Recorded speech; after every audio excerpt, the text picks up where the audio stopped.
It's time for Brewers baseball tonight on Fox Sports Wisconsin. We welcome you from Miller Park, Milwaukee. Oh, the tailgating is epic once again. Looks good. It's dinner time as we get this one started about an hour earlier tonight on a Monday. The Brewers and the Rockies. Chris Carter sitting on 29 home runs, third best mark in the National League. Had a game tire yesterday. There is your home run leader in the National League, Nolan Arenado. 32 home runs. He hit 2 of them yesterday. And hi, everybody. We welcome you from Miller Park. Great to have you with us tonight alongside Bill Schroeder. I'm Brian Anderson. Telly Hughes is our reporter tonight. Well, the Brewers didn't have a great road trip, but they had a great day yesterday to cap off the road trip. And Rock, it was a 9th inning, unlike any we've seen here around Milwaukee in about 5 years. Yeah, they were 1 inning away from being swept in a 7-game road trip, but the first 8 innings very uneventful. It was only a Keon Broxton home run early in the game that got the Brewers on the board, but boy, it all came together in that 9th inning. Broxton with another home run to start the inning, and then 5 consecutive hits, including a home run by Chris Carter.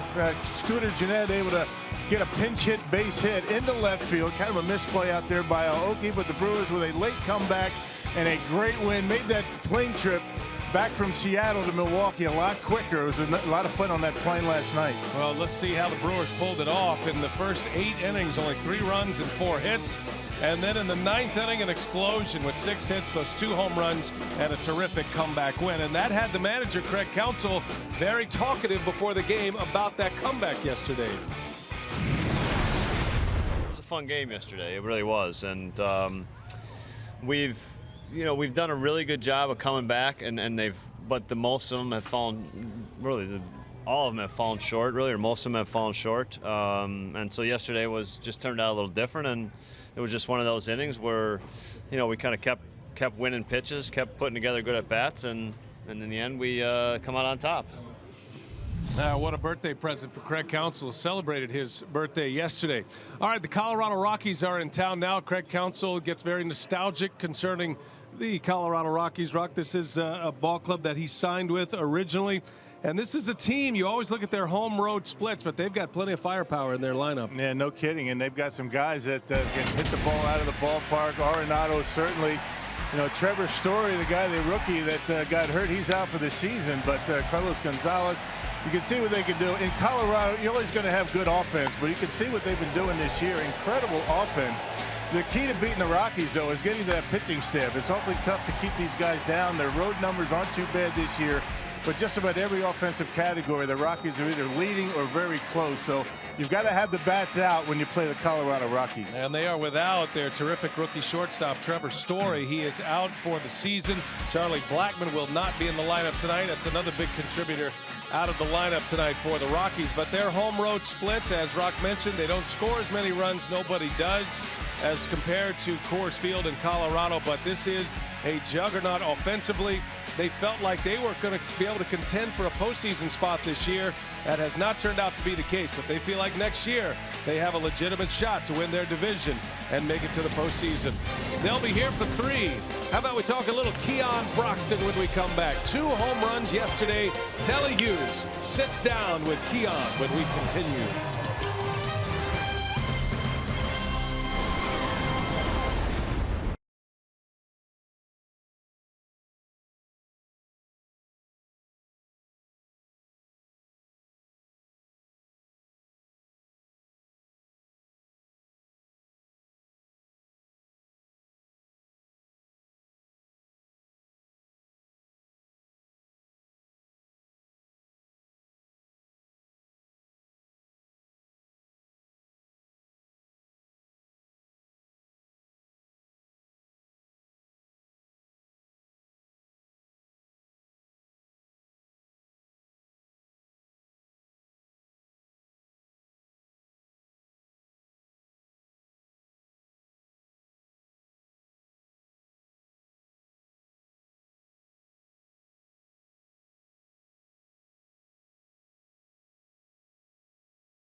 Wisconsin is brought to you by Menards. Save big money at Menards on all your home improvement needs. By your local Toyota dealers. Toyota, let's go places. And by Miller Lite, the original light Pilsner. Cheers, it's Miller time. Welcome back to Miller Park, where the Brewers will take on the Colorado Rockies for the first of 3 here at Miller Park. And I'm with Keon Broxton, who had his first multi-home run game yesterday in Seattle, 2 home runs. How did that feel, getting that out the way as your first? Oh, man, it was awesome. Felt good to finally square a ball up pretty good, and I hit a no-doubter. That was awesome, man. I've been battling all year, just trying to find the sweet spot on the bat, and it's been coming pretty well so far. 4th time must be a charm. This is your 4th call up, and this time you've been the most successful. You've done something that very few people are able to do, and that's completely switch your batting stance in the middle of the season and have success. How have you been able to do such a difficult thing? You just got to believe in the process, man. Believe in whatever you're working on, and just stick with it. Believe in God and just trust in yourself, and just take for what it is and go for it.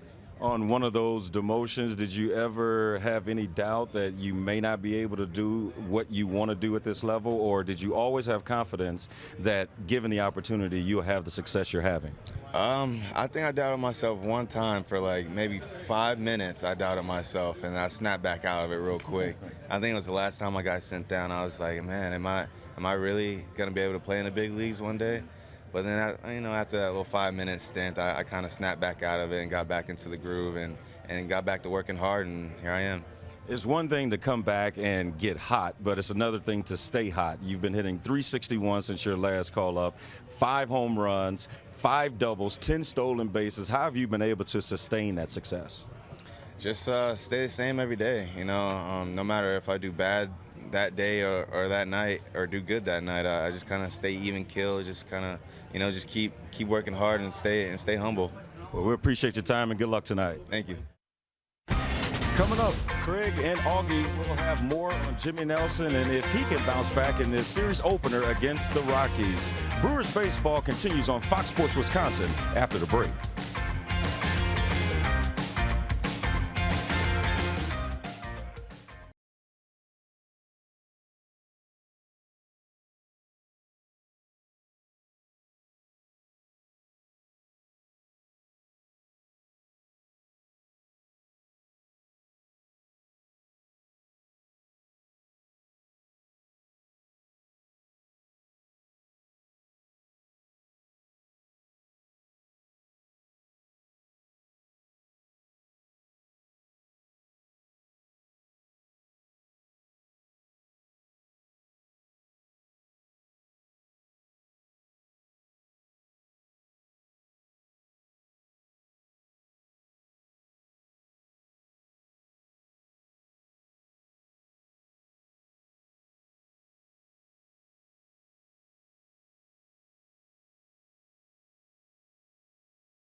There's the big smile on Keon Broxton's face. What a personality this guy has, and what a boost he's been to this Milwaukee Brewers team. He is on a roll right now, as confident as ever, mining center field and hitting the cover off the ball for the Brewers right now.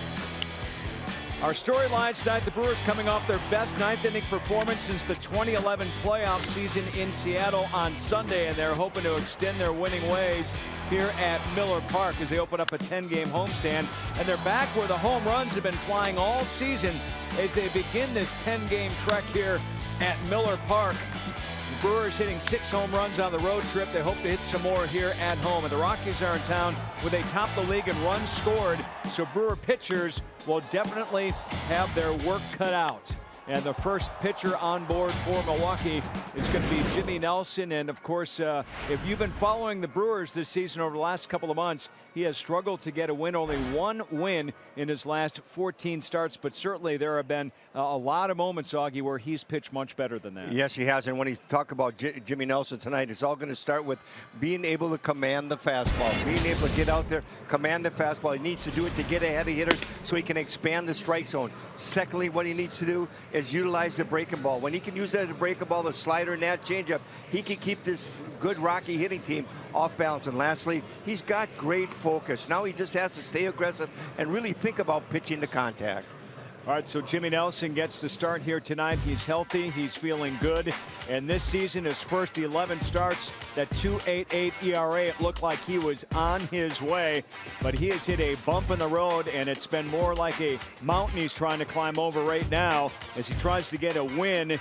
Here's Craig Counsell on the progress he thinks Jimmy Nelson's made over his last 6 starts. There's things, you know, that you can point to, but you know, the results haven't been there. I know Jimmy's, you know, talked about, you know, being closer than the results look, and I agree with that. You know, but I think after, you know, 5 or 6 times, you know, you want to get some results. But I think that Jimmy's point is that there doesn't, you know, let's not make this massive change in what I'm doing because things aren't that far away. All right, so Craig Counsell and the team crossing their fingers that this is real close with Jimmy Nelson. And if it's, you know, a situation, you know, with Nelson, you're hoping health has nothing to do with it at this point, just going out there and tonight seeing what he can do. I think you talk about him. He's got all the pitches. He's got a good fastball, breaking ball, slider, and changeup. He's got all the pitches. Now it's about making those pitches, making them quality. And I tell you what, quality strikes early in counts are big and important for Jimmy Nelson tonight. All right, Chad Bettis is opposing him on the mound tonight for the Rockies. This team has won 11 of his last 13 starts. He had a great start to his season, too. He had a bump in the road, but he has returned. I'll tell you one thing he does. He's a guy who's aggressive in the strike zone. He's got a good idea how to pitch. He's got a fastball with some very good movement. He throws from a little bit of a low three-quarters arm, but he's got a good breaking ball. And what he does with that breaking ball, he changes speeds with the breaking ball. Makes it very difficult. Acts a little bit like a changeup. He's also incorporated that changeup. He's been pitching ahead, and he's really been one of the big winners for this Colorado Rocky team. So how do the Brewers jump on him early and help Jimmy Nelson out, perhaps giving him an early lead here tonight? You know, you just got to keep the same thing that you've been doing. Their patience at the plate, make him throw strikes, work the count. That's what you do against any pitchers having success. And I'll tell you what, where the Brewers are successful is when they think up the middle the opposite way. Makes them stand the ball a little bit longer, hit the ball the opposite way, really gets things going for this ball club. Yeah, a lot of success hitting the other way for the Brewer crew, that's for sure. All right, we're coming back. First pitch finally going to be here. Jimmy Nelson making his way back in from the bullpen. BA and Rock are set to call this one here. 10-game homestand. Looking forward to it here on Fox Sports Wisconsin.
field again, and way back, Keon Broxton, his second home run of the game.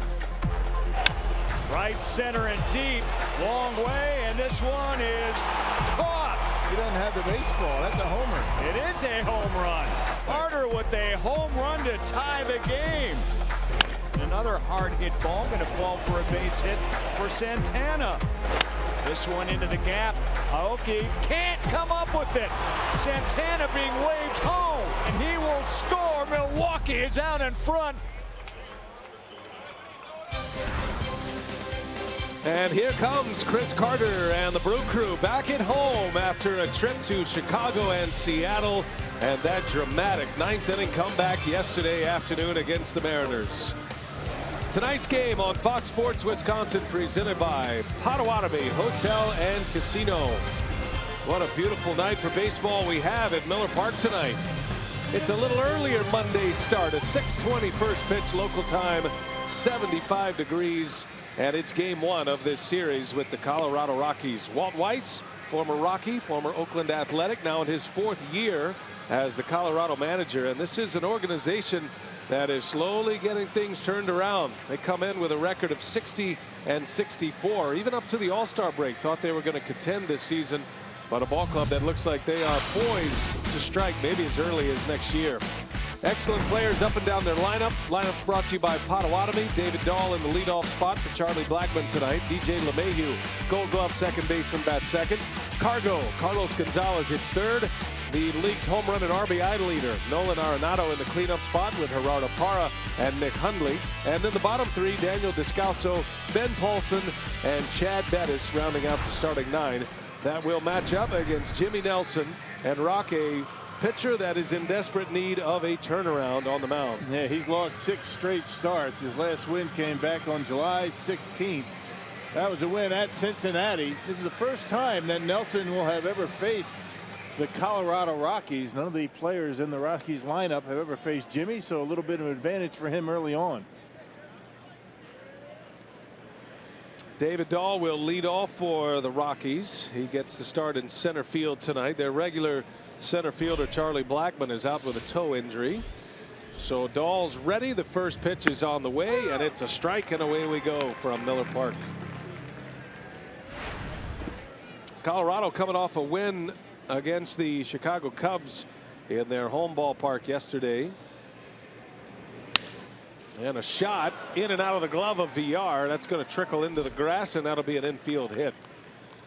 And the Rockies have a man on. Yeah, Jimmy's fastball at 94 has been location issues for Nelson. He got a little bit too much of the plate with that one. And Dahl hit it hard right at VR, not able to come up with it. No big prospect for the Rockies, number 2 prospect in the organization. Yeah, they call him a 5-tool player. Those are rare. Dahl has now hit safely in 25 of his first 27 games in the major leagues. He is a stolen base threat, and he's aboard. Puts Nelson in the stretch for DJ LeMahieu. Well, it feels like if you're the Brewers coming into this matchup, you're going to have to outslug the Colorado Rockies. It's tough to shut this lineup down. And you figure when they get all their pieces together healthy, they're without their terrific rookie shortstop, Trevor Story. He's out for the year. He was actually leading the National League in homers when he got hurt. At 27 home runs. There goes Dahl. Maldonado's throw to second. He is late, and a stolen base. Single and a steal right out of the gates for the Rockies. Yeah, teams have run on Jimmy Nelson, you know, with that long delivery. You see that high leg kick. Dahl got a big jump, and even with the good throwing arm of Maldonado, really not even close. Even a perfect throw, I think, is a little bit late. Just able to get the finger on the bag, and he's going to need a new pair of britches. Blew a hole out of that one on that slide. That's okay when you're in the big leagues and that happens. It feels like there's an endless supply. Yeah, there's more than one for him, even on the road. 2-0 pitch, and it's down and away. 3 balls, no strikes. There's no shame in that. You got the sliding pads. I mean, no problem.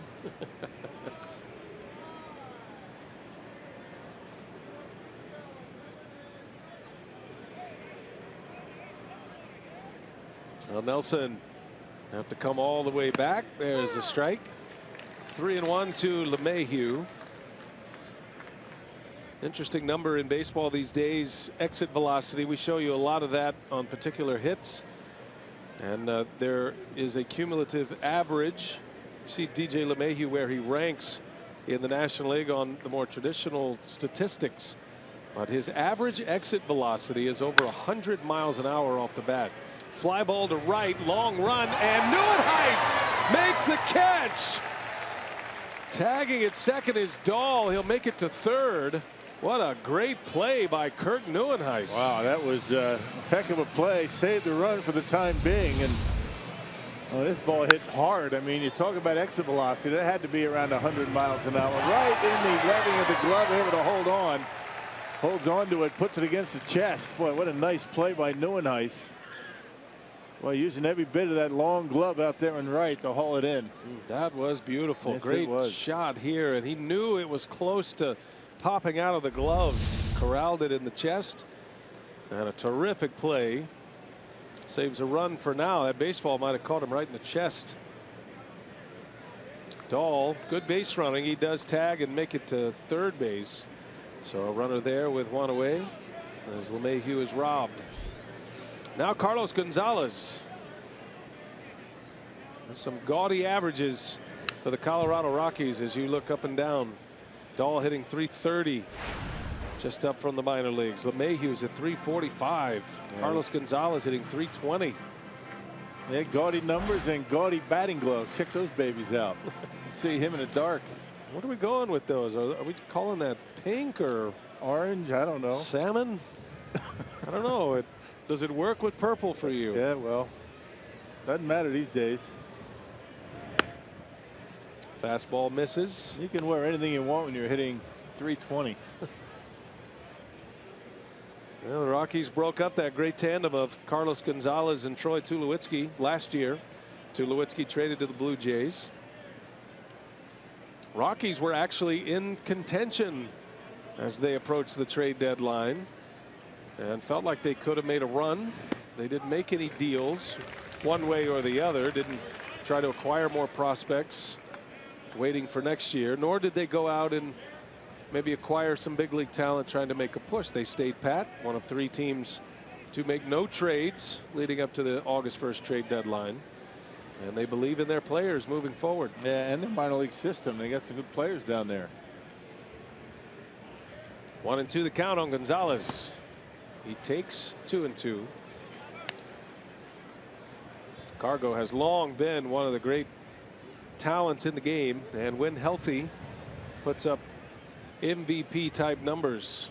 Yeah, very good at home. Check it out. Look at the difference. Home and road. A lot of Rockies couldn't say that, though. Coors Field is a hitter's paradise.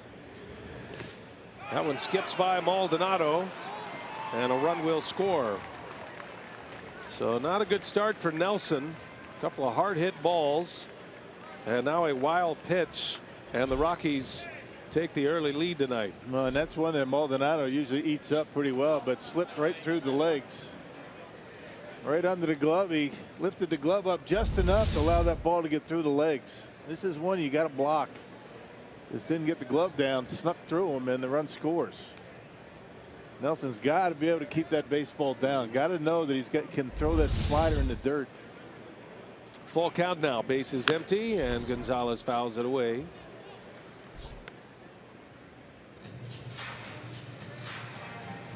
Rockies players, they get frustrated hearing the comparisons, the home road comparisons. It is nothing new. It's something that even comes up on a career conversation for guys like Andres Galarraga or Todd Helton, who spent his entire career with the Rockies. There's a little jam shot, and over is Arcia. Close play, and Gonzalez is out. Arcia covering a lot of territory there. And the second out of the inning. Well, let's check out the rest of the Brewers defense, brought to you by Menards. You've seen a number of them. You saw Neuenhuis, Arcia making some nice plays. Braun Broxton in the outfield, along with Neuenhuis, VR, Arcia, Jeanette and Carter from third to first, and Martin Maldonado behind home plate. Well, Craig Counsell has the hot bat in the lineup again. Keon Broxton, who had 2 home runs yesterday in Seattle. Terrific visit with him. Telly Hughes sat down with Keon before the game. Appreciate Keon giving us a little time, and he's got his head in the right place, said all the right things, and continues to find his name in the batting order. Here's Nolan Arenado. Takes 2 quick strikes from Nelson.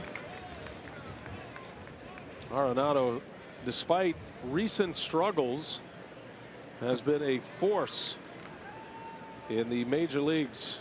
32 homers, 104 RBIs. Leads the National League in both of those categories.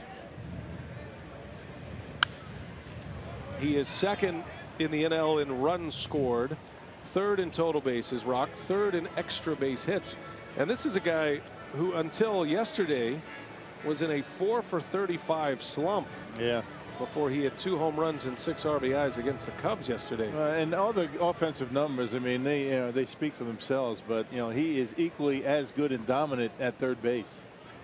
A couple of Gold Gloves on the mantle for Arenado. That's what separates him from most big hitters. The defense that he flashes down at third base is incredible. And in Denver, there's a strong push for Arenado as an MVP candidate. 2 things probably work against him. The fact that his team is under 500 and the numbers aren't so separated. And also he plays at Coors Field half the time. Little flare. Broxton broke back and is unable to get there. So Arenado will get credit for a single on a play that Broxton certainly should make. And the big swing from the home run hitter. His first instinct in center field is to go back. Yeah, good movement for Jimmy Nelson with the fastball so far here tonight. Gets in on Arenado. Watch Broxton go back. Just maybe even half a step. That's all it takes. And not able to get there. Broxton, normally a very good defensive center fielder, had a misplay on that one. So a man on with 2 away. Here is Gerardo Parra, the former Brewer.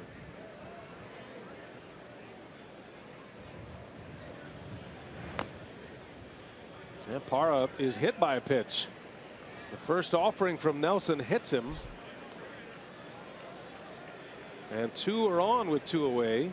That didn't take long, and Parra hardly even knew it hit him until he just started running to first base. No reaction whatsoever. You can hear it, a double click, some type of double sound. It hit the foot. I think it was the foot. Yeah, top of the foot and then the glove.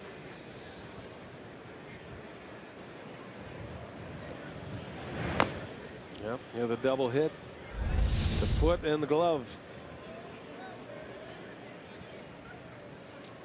2 on for Nick Hundley.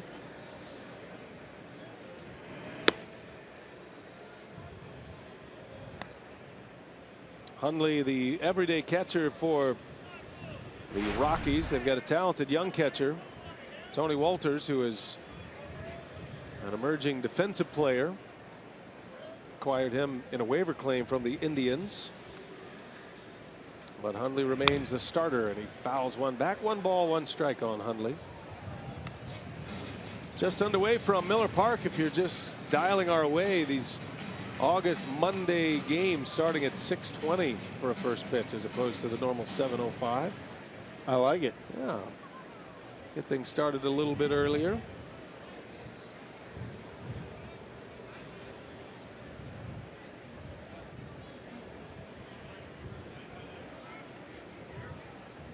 Two on, 2 out, a run is in. And the 1-1. 1-2 on Hundley. Brewers will be at Miller Park for a while. This is going to be a nice long homestand coming up. It will conclude with the Cardinals, and then the Pirates will come into town this weekend, fitting in between the Rockies and the Cardinals. 3 with the Rockies, 4 with Pittsburgh, and then 3 with St. Louis. This homestand will not conclude until the 31st of August. Get to settle in at Miller Park for a while. And then after that, not too many home games the remainder of the season. A lot of road trips. You just have the 3 against the Cubs, and then a 6-game homestand against the Pirates and the Reds. And that's going to wrap up the home schedule. There's just 9 games remaining on the home schedule after this long homestand.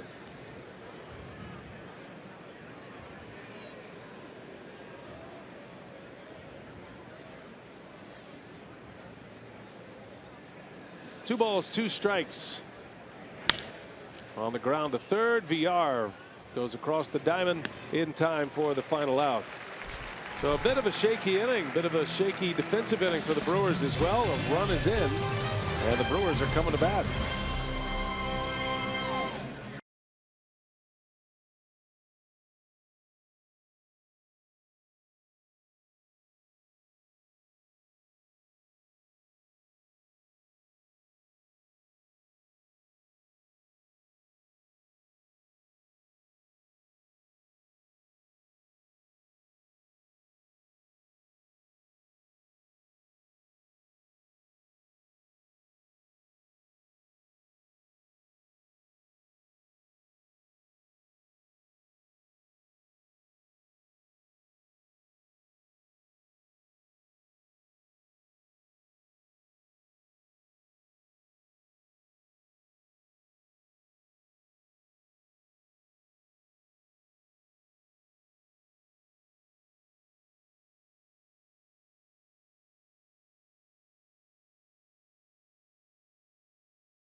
On top, scoring a first inning run. Now the Brewers are coming up for the first time against Chad Bettis. And here is Craig Counsell's Brewers Potawatomi batting order.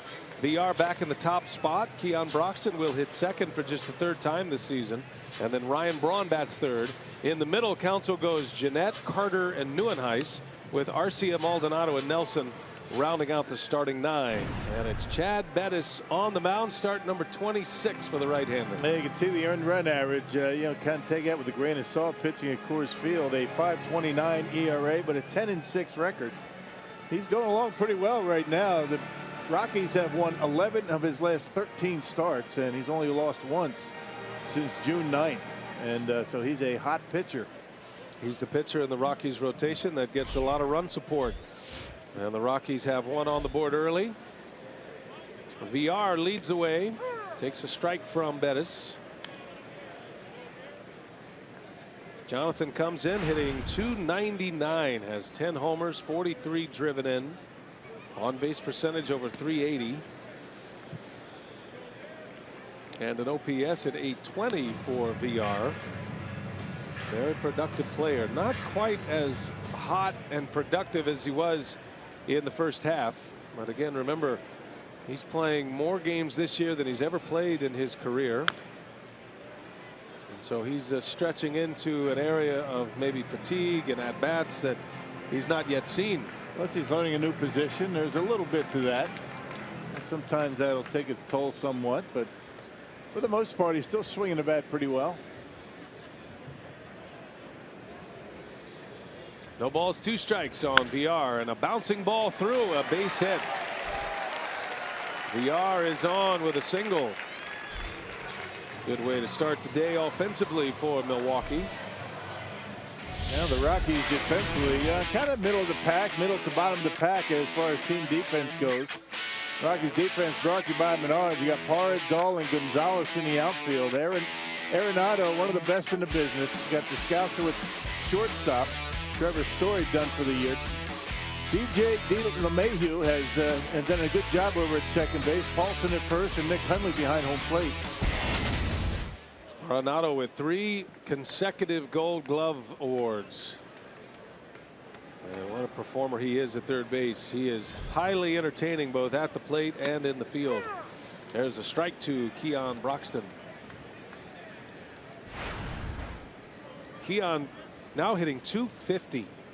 And for a guy who started his season with the Brewers 0 for 24, that is an amazing number that he's been able to reach. A .250 batting average. Hit .348 on the road trip, 8 hits and 23 at-bats. Hit 3 home runs on the road trip, including 2 yesterday in Seattle. It jump-started that 9th inning from Milwaukee with a leadoff homer. And he's been terrific. Really good base runner as well. Got called back up for the 3rd time in late July. Been up and down the big leagues to AAA since his recall. He's hitting .361 with 5 homers. 2 of them coming yesterday. 1 early, 1 late. First multi-homer game for Keon Broxton on our Powerball home run account. And that was a 9th inning home run off of Wilhelmsen, and the Brewers would go on to score 4 runs on 6 hits in that 9th inning. Close play over at first. VR had to scamper back, almost picked off. You figure a running game is going to be important for the Brewers in this series.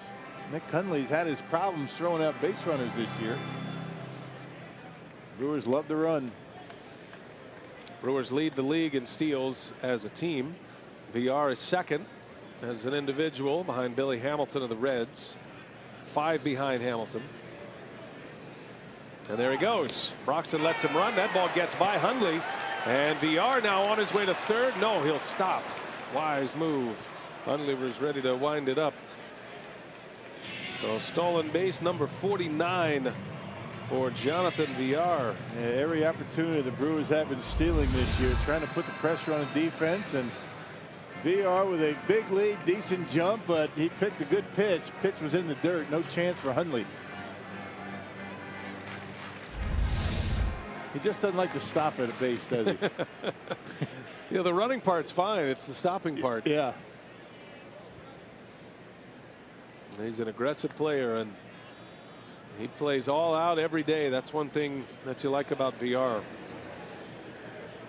He may have his ups and downs on the base paths.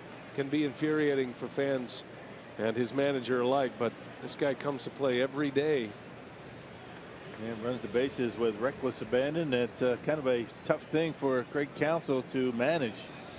You don't want to take a lot of the aggressiveness away from him. It's kind of a fine line you walk.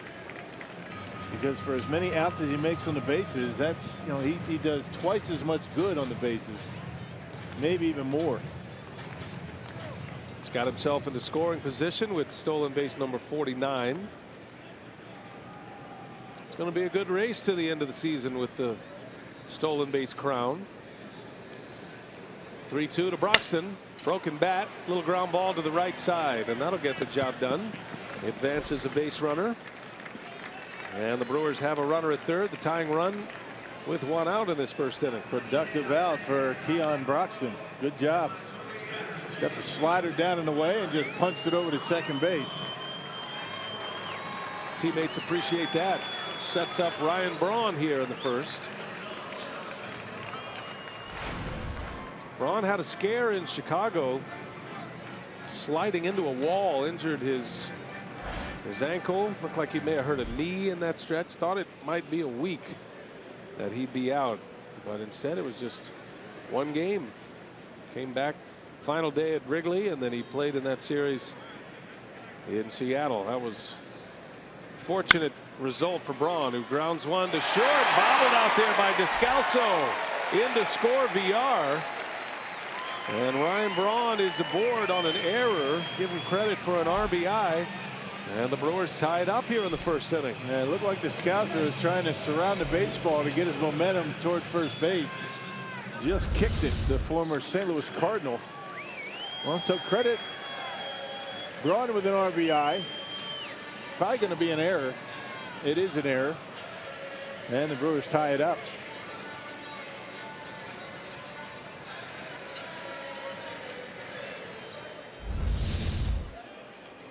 E6 on Descalso. And Braun at 1st. VR is in. The stolen base pays off. And here's Scooter Gennett now. Well, and the good base running by, or the good situational hitting by Broxton, getting him to third base. Brewers need to do a lot more of that.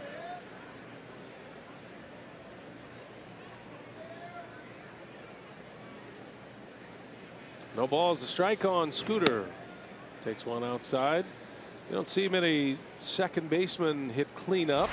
That cleanup spot is usually designated for the big power hitters. Scooter's got some pop though. He's hit 10 home runs, but he does not profile as a cleanup hitter. Counsell is more interested in lineup flow and separating left-handers from right-handers, power hitters and whatnot, thinking about how an opposing manager might match up with a bullpen later in the game. And so Carter hits 5th behind Gennett, and then you don't have Gennett and Neuenhuis, 2 lefties back-to-back in the order. Man, you got Perez, Gennett, you know, switching off in that cleanup spot, depending on, you know, you got a lefty or a righty. Jonathan Villar actually hit cleanup one day. He's trying to get the best option, some protection behind Ryan Braun in that batting order. Managers are always trying to feel out their players on the mental side of hitting in a particular spot in the order as Gennett draws a walk. And you don't want players to change what they do based on where they're hitting in the order. They're put in that spot because of what they bring to the lineup. So as long as the player's not out there thinking, well, I'm hitting cleanup, I've got to hit a lot of homers. And Scooter doesn't do that. And Chris Carter gets a lot of opportunities in that cleanup spot as well.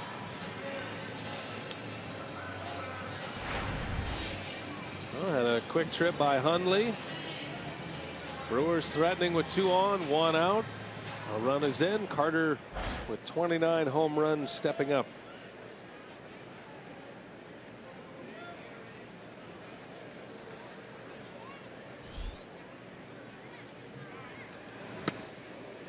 Tied him up inside.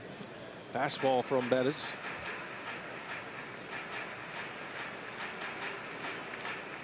Carter hitting .222. On base percentage of .318. He does draw his walks.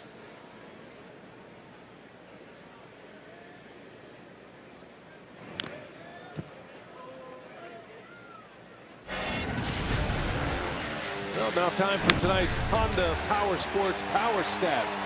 Chris Carter has 20 home runs at Miller Park this season. Tied for first in all of baseball. Nolan Arenado is the man he's tied with. He's hit 20 at Coors Field, and Chris Carter with 20 here in his home ballpark. 20 of his 29.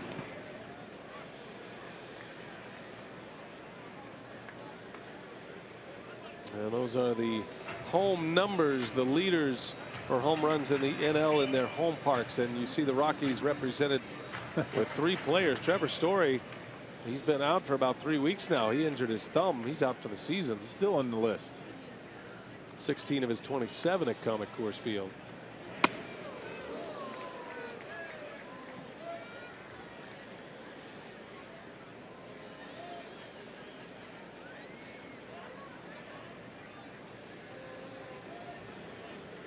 And those are the splits for Carter this year. Certainly has enjoyed his time at Miller Park. And when the Brewers signed him, they knew he would be a great fit here. It's a breaking ball just missed inside. Full count now to Carter. A couple of Brewers ready to run. Braun out at second, reached on an error. Scooter Gennett walked. He's at first.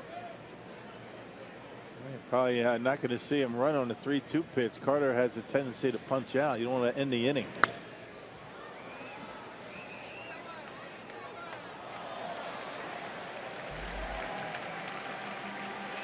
That home run that he hit yesterday in Seattle, he didn't even swing hard. It was like a half swing. He jumped off his bat out into right center. It was incredible how far that baseball went, given the way it looked like he swung.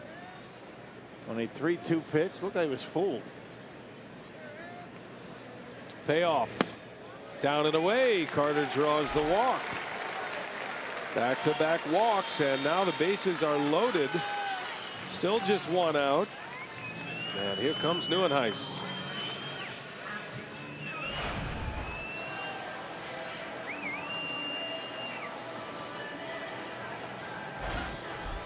Neuenhuis with that terrific catch in the top of this first inning, and Walt Weiss is going to send his pitching coach Steve Foster out to have a chat with Bettis.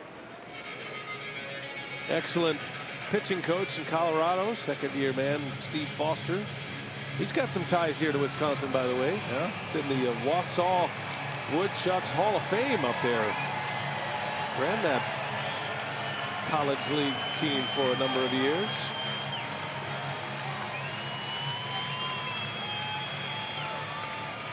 That was a quick visit.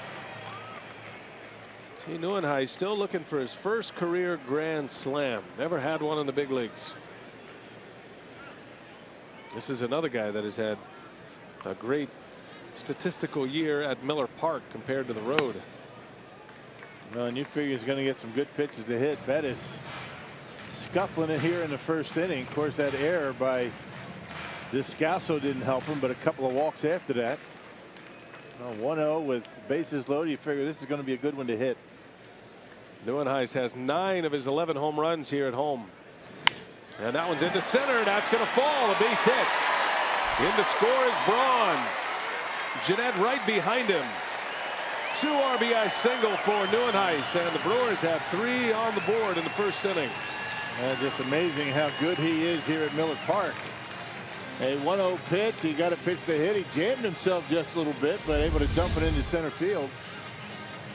He's got a little cut fastball that stayed out over the plate and dumps it into center field. And well, the Brewers with a 3 spot already in the first. A typical Brewers Rockies game we got here tonight. Whether it's Coors Field or Miller Park, it feels like a slugfest always here. Neuenhuis now hitting near 300 at Miller Park. Drives in a pair. Here is Arcia into center field. That'll be playable. Dahl makes a catch. And on the first pitch, Arcia is retired. A young man grinding away at the plate. He really is. He had a tough road trip. He got 1 hit. Got a good pitch to hit on the first pitch tonight. Hit it hard, but right at the center fielder. So 2 men are out. And the 8th batter of the inning, Martin Maldonado, will step in.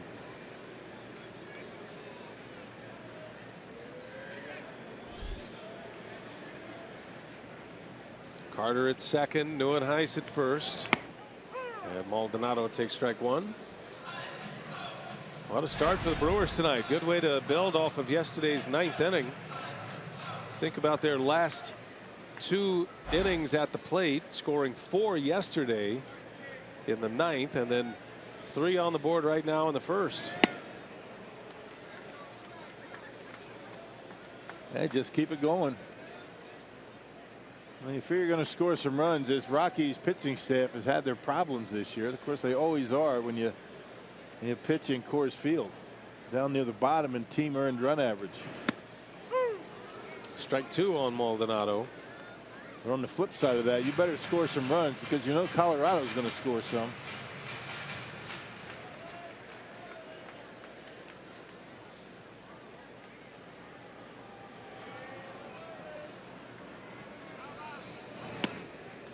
Count evens at 2-2 for Maldonado.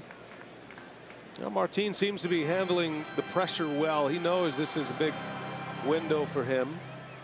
You figure Maldonado, he's done enough in his big league career to have his place as a major league backup catcher, wherever that may be, if it's here or not.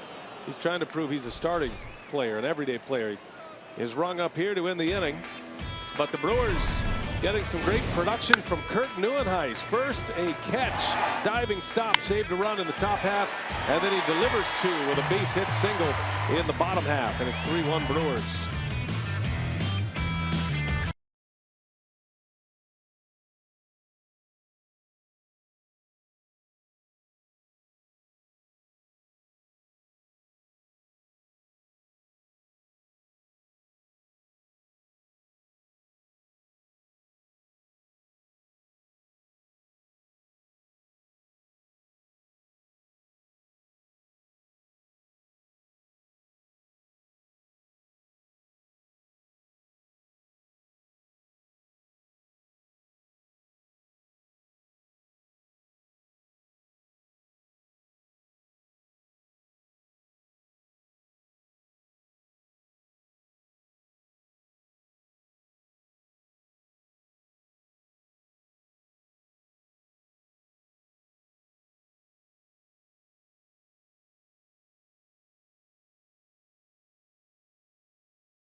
in the first have helped the Brewers to get out to a 3-1 lead here in the top of the second inning. Jimmy Nelson back on the mound for his second inning of work, and I had a chance to talk to Craig Counsell about Jimmy's progress over his last 6 starts. And even though the results haven't been the ones that he would like, he said he doesn't feel like Jimmy is too far off from where he wants to be. Jimmy actually said he feels about as good as he did earlier this season when he was one of the best pitchers in baseball. But he said that there's no reason to change everything because things are a little off right now or he's not getting the results he wants.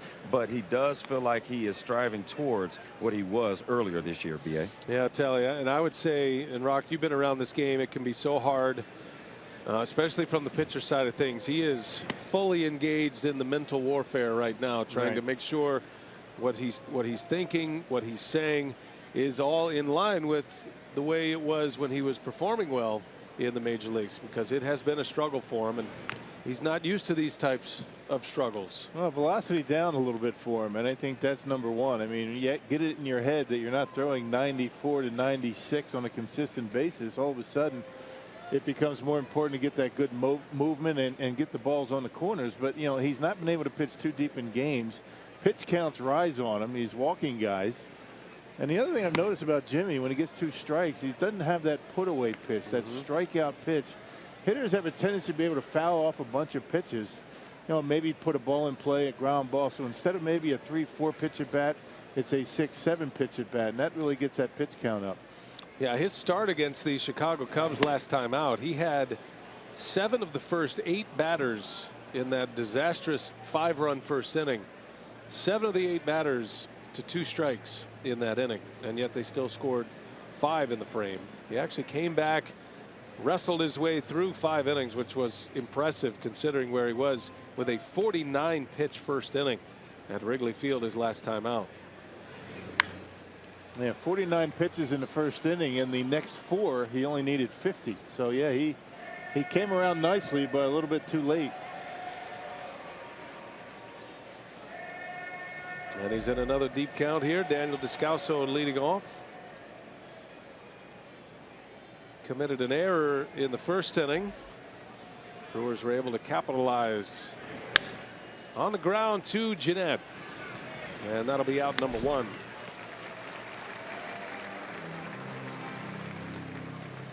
Well, Nelson got off to a pretty good start. He won 3 in a row in the month of April. His best month came in May at a 2.66 ERA in the month of May. First 11 starts, his earned run average was under 3, and his last 14 has really set him back. That lone win came just after the All-Star break against the Reds. Went 7 shutout against Cincinnati. Man, it was a good July, a 283 earned run average in July in 5 starts. But only a 1-3 record. August not so good. Big earned run average for Jimmy. He's lost 4 straight. 1 out for Nelson, facing Ben Paulson.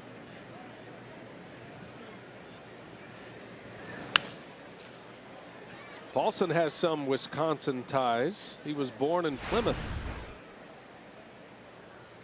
Just a little bit west of Sheboygan, not too far from here, about 40 miles. Matter of fact, his grandmother still lives in Plymouth. And there is a big group of Paulson supporters in the ballpark tonight from Plymouth, Wisconsin.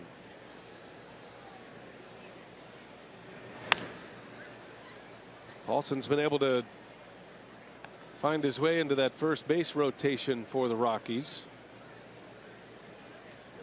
They've had Rayburn play over there. They've had Descalso.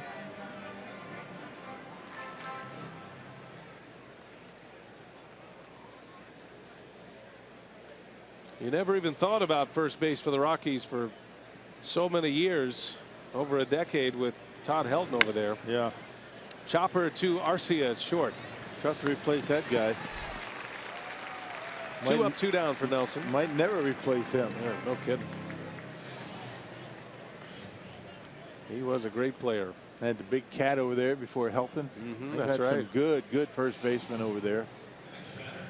Andres Galarraga.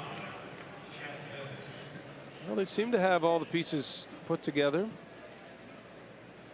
Their general manager, Jeff Bridich, is a Whitefish Bay native, went to Marquette University High School. He's got some Wisconsin ties as well, and Milwaukee ties. Now in his second year as the GM. A Harvard grad, just like the Brewers general manager, David Stearns.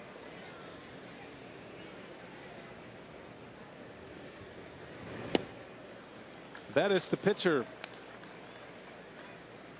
has just one hit this year. He's had 42 plate appearances on the season.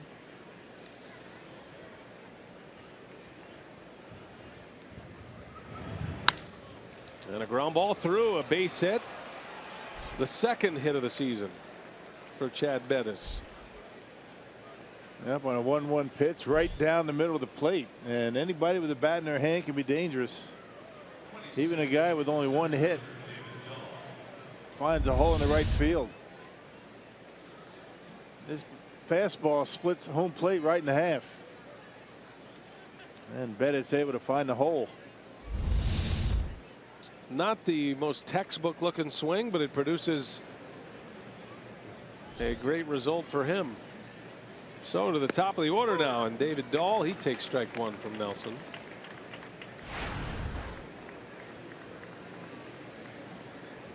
Rockies with a record of 60 and 64. They find themselves 8.5 back in the National League West. It's been a two-horse race in that division. Giants and Dodgers. Giants continue on a free fall since the All-Star break. Dodgers have overtaken them for the division lead.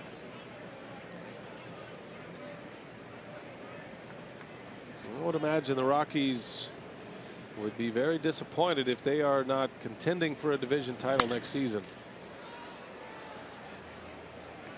Tough division though. Giants, big payroll, terrific minor league system.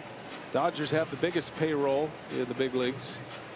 Plenty of resources. And it really is awfully difficult to pitch at Coors Field. I mean, it's hard to get big time free agents into Colorado to pitch. They just don't want to go there.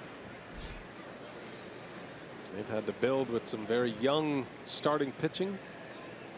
John Gray, Tyler Anderson, Jeff Hoffman coming in the Tulowitzki trade. Those are all pieces that they're hoping emerge as elite pitchers.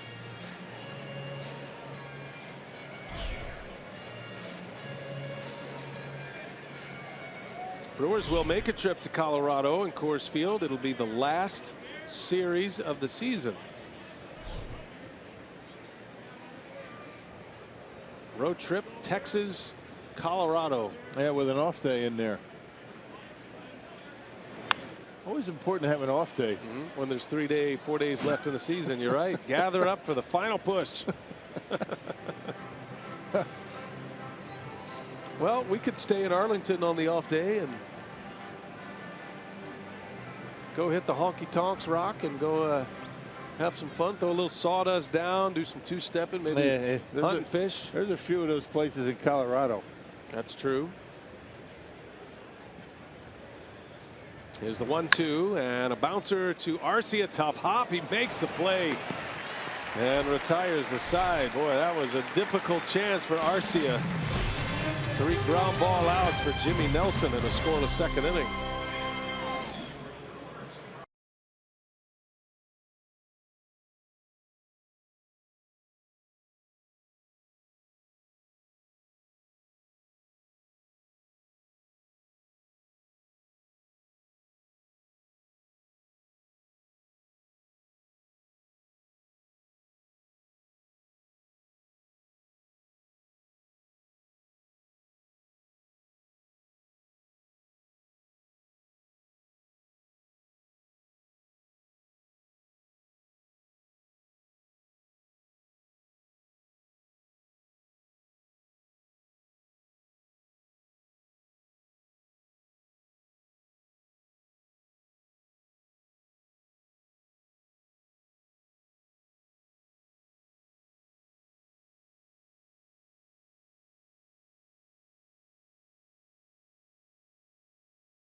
Sports Wisconsin is brought to you by Hupy and Abraham. 1-800-800-5678. Hupy and Abraham. Tell them you mean business. 3-1, the Brew Crew on top of the Rockies as we go to the bottom of the second inning. And tonight's game between the Rockies and Brewers being broadcast on AFN, the American Forces Network, broadcasting to the U.S. Armed Forces serving around the world on land and on ships at sea. We welcome all of you watching in. We thank you all from the bottom of our hearts for all your great service. Thank you for keeping us safe. And welcome to the broadcast tonight. Jimmy Nelson with a ground ball to first. Little pepper swing right there by Jimmy. One pitch and one out. Yeah, maybe slap one down that right field line. You see, Jimmy had a little smile on his face. He said, I think I was a little bit late on that one. I think he was making a strong play for the catcher's interference right there. Yeah, picking it out of the glove. And so to the top of the order, here is Jonathan Villar now. You know, catchers are smarter than that. You know, they know when a pitcher is up. You know, maybe not when a guy like, you know, Bumgarner's up or one of those good hitting pitchers, but, you know, they step back just a little bit. They're not going to reach as much. They used to do that when I was hitting. The sneak attack. Yeah. That's a good way to break out of a slump, though. Yeah. I mean, there's an art to the swing that hits the catcher's mitt. Hey, it's a way on. Whatever it takes. Either that or getting hit by one. If you miss the catcher's glove, though, with your swing, it looks really bad. Big swing by Villar. 2-1 the count.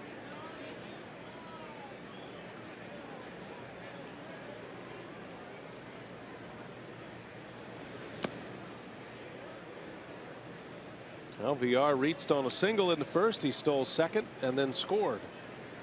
Scored the first run. Neuenhuis drove in the next two, scoring Braun and Jeanette.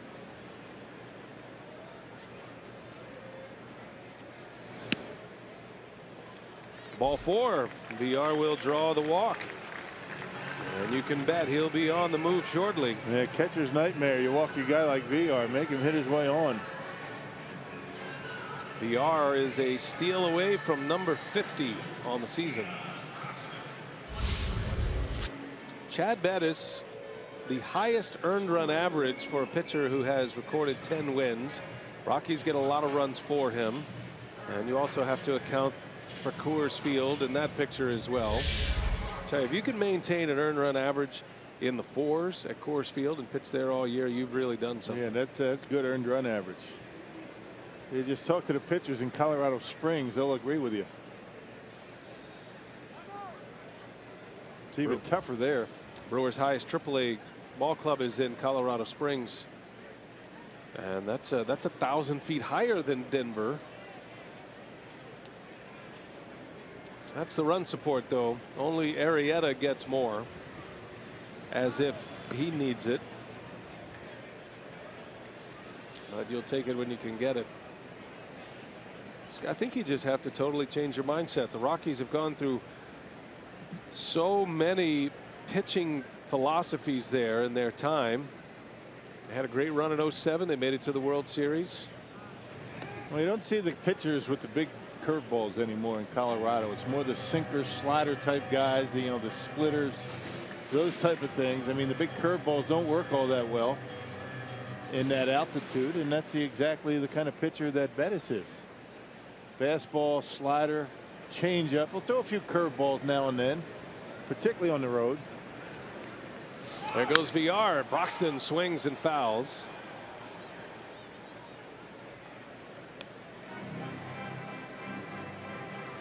Well, there was a time there when the Rockies went after only power pitchers, feeling like velocity would overcome a lot of the challenges. But a lot of power pitchers, especially starters, feature a curveball. And I think in recent years, especially since the humidor has been in Colorado in the early 2000s, it's been that sinker slider combo. Try to get ground balls, try to put balls in play and minimize damage. I mean, there was a time in Colorado, late 90s, early 2000s, that you know, you built a rotation for the strikeout, trying to minimize balls in play. Problem was you plow through so many pitches during a game. And it's not just that the ball travels so well in Colorado, and it does. There's more home runs there. But the fences are deeper. It's a bigger outfield, so a lot more baseballs fall in front of outfielders than in any other park. Yeah, the base on balls, the singles in front of the outfielders, and those are the things that kill you in that ballpark. Solo homers aren't going to hurt you too bad, but it's those walks. Pitchers feel like they have to be really fine. Ball and a strike on Broxton. A check on VR. Close play over there. Every sinker ball pitcher that's made it to the big leagues has a good move to first base.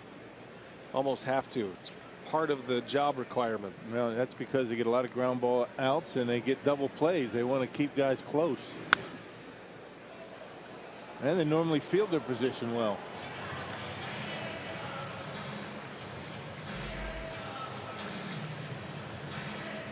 When Bettis is right, you'll see a lot of ground outs.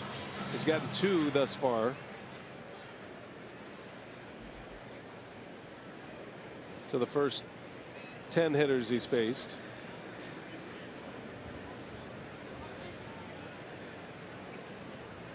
One and 2 to Broxton. VR goes, pitches inside, sidearm throw into center, and Broxton is up and on the move. Stolen base number 50. He'll go to third on an error. Well, Henley tried to avoid contact with Broxton. The pitch was way in. Kind of momentum took him into that batter's box, and instead of just kind of coming up and throwing, and that incidental contact, watch the way he throws his baseball. Trying to avoid contact, and that throw not even close. Yeah, that's not the way you want to attack that play.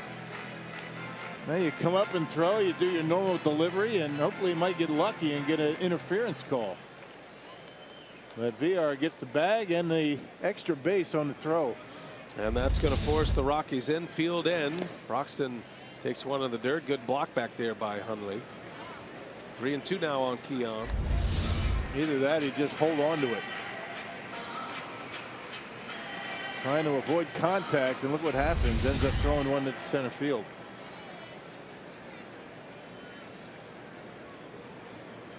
VR's legs putting the pressure on the Rockies D.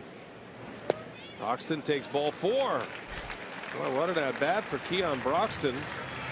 Saw a lot of pitches, allowed VR to steal the base, and now he walks. Already 4 walks for Bettis. And here comes Ryan Braun with runners at the corners.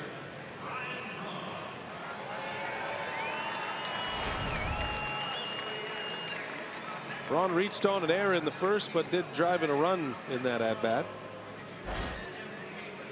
And I wouldn't put it past Keon Broxton to be running quickly here either. He's been great in the stolen base category. He has only been caught once. 17 for 18.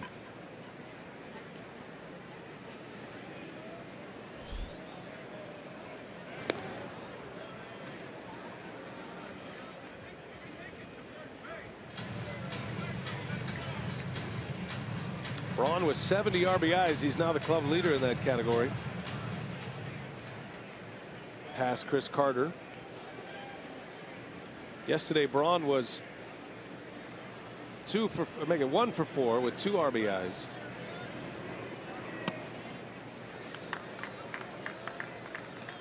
Was in the lineup as the designated hitter a couple of times in that Mariners series. Yeah, 2 RBI double in the 6th inning yesterday's game. For Braun, double number 21 to go along with his 22 homers.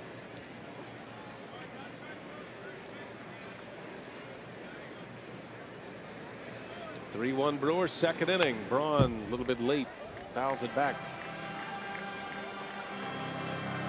You can always tell when Braun thinks he missed a pitch he should hit.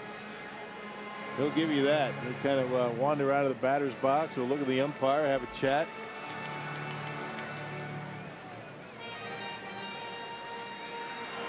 Yeah, yep, you're right. I should have hit it somewhere in the gap.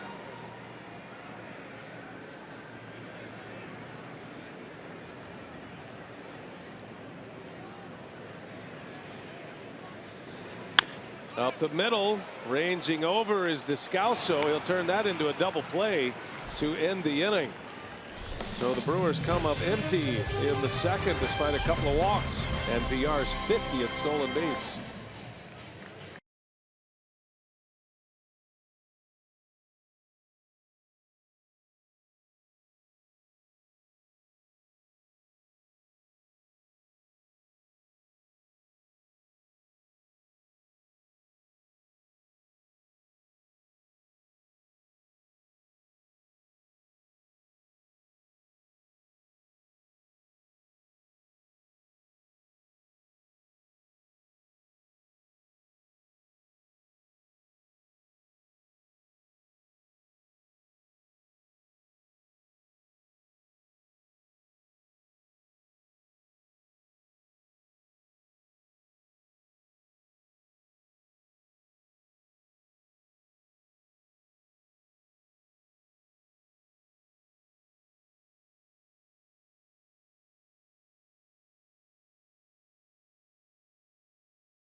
Third, and kids 14 and under are in for a very special day at the ballpark this Sunday as the Brewers take on the Pirates. Not only will they get a Brewers chest protector backpack courtesy of Quick Trip, they'll also enjoy a free lunch compliments of Pick and Save, Blue Bunny, and Heinz. Chest protector backpack. Yeah, looks, it fits better on you. You're going to break it. It's for children. I like it. You can wear it on the front. You could throw it on the back. Looks like a chest protector. It's a backpack. Take one right there. Does not come with a protective cup. Sold separately. I like it. I'm what taking kind of it home. storage do we have in this thing? Enough. I mean, you can't take it on the road with you and have all your stuff in it, but if you're a kid, travel light. Yeah. If you don't have too much homework, it's perfect. What are we giving this away? Sunday. Sunday. Well, that makes Sunday a fun day. You know what to do? You put your free lunch that you get, kids. Yeah. Free lunch Sunday. Oh, that's right. Put the lunch in there. Put your ice cream in there. That's a real chest protector. DJ LeMahieu leads off for the Rockies. Waving a foul out of play. Got a big weekend here at Miller Park. Yeah. We got the backpack chest protector backpack Sunday. Kip Moore on Saturday. Yeah. Kip Moore concert. Don't forget about Free Shirt Friday. Yeah. The MKE Home T-shirt. Doesn't stand for Mike. Don't be that person. Defensive swing. Nelson rings a bell with a fastball and a strikeout. LeMahieu is gone. First strikeout for Jimmy Nelson. Yeah, catching him right on the outside corner. You see, he's got good movement today. He really does with that fastball right on the edge. And LeMahieu just trying to get a piece of it to stay alive. That'll bring up Carlos Gonzalez.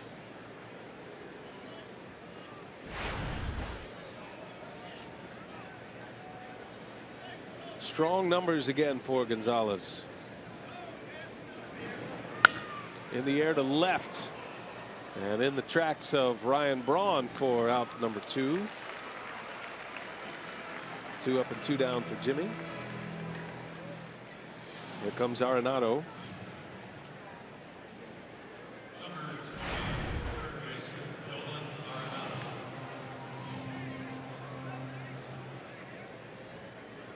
Arenado singled the center his first time up. He hit a little flare to center field. Broxton broke back and then couldn't run it down. Arenado with a big swing.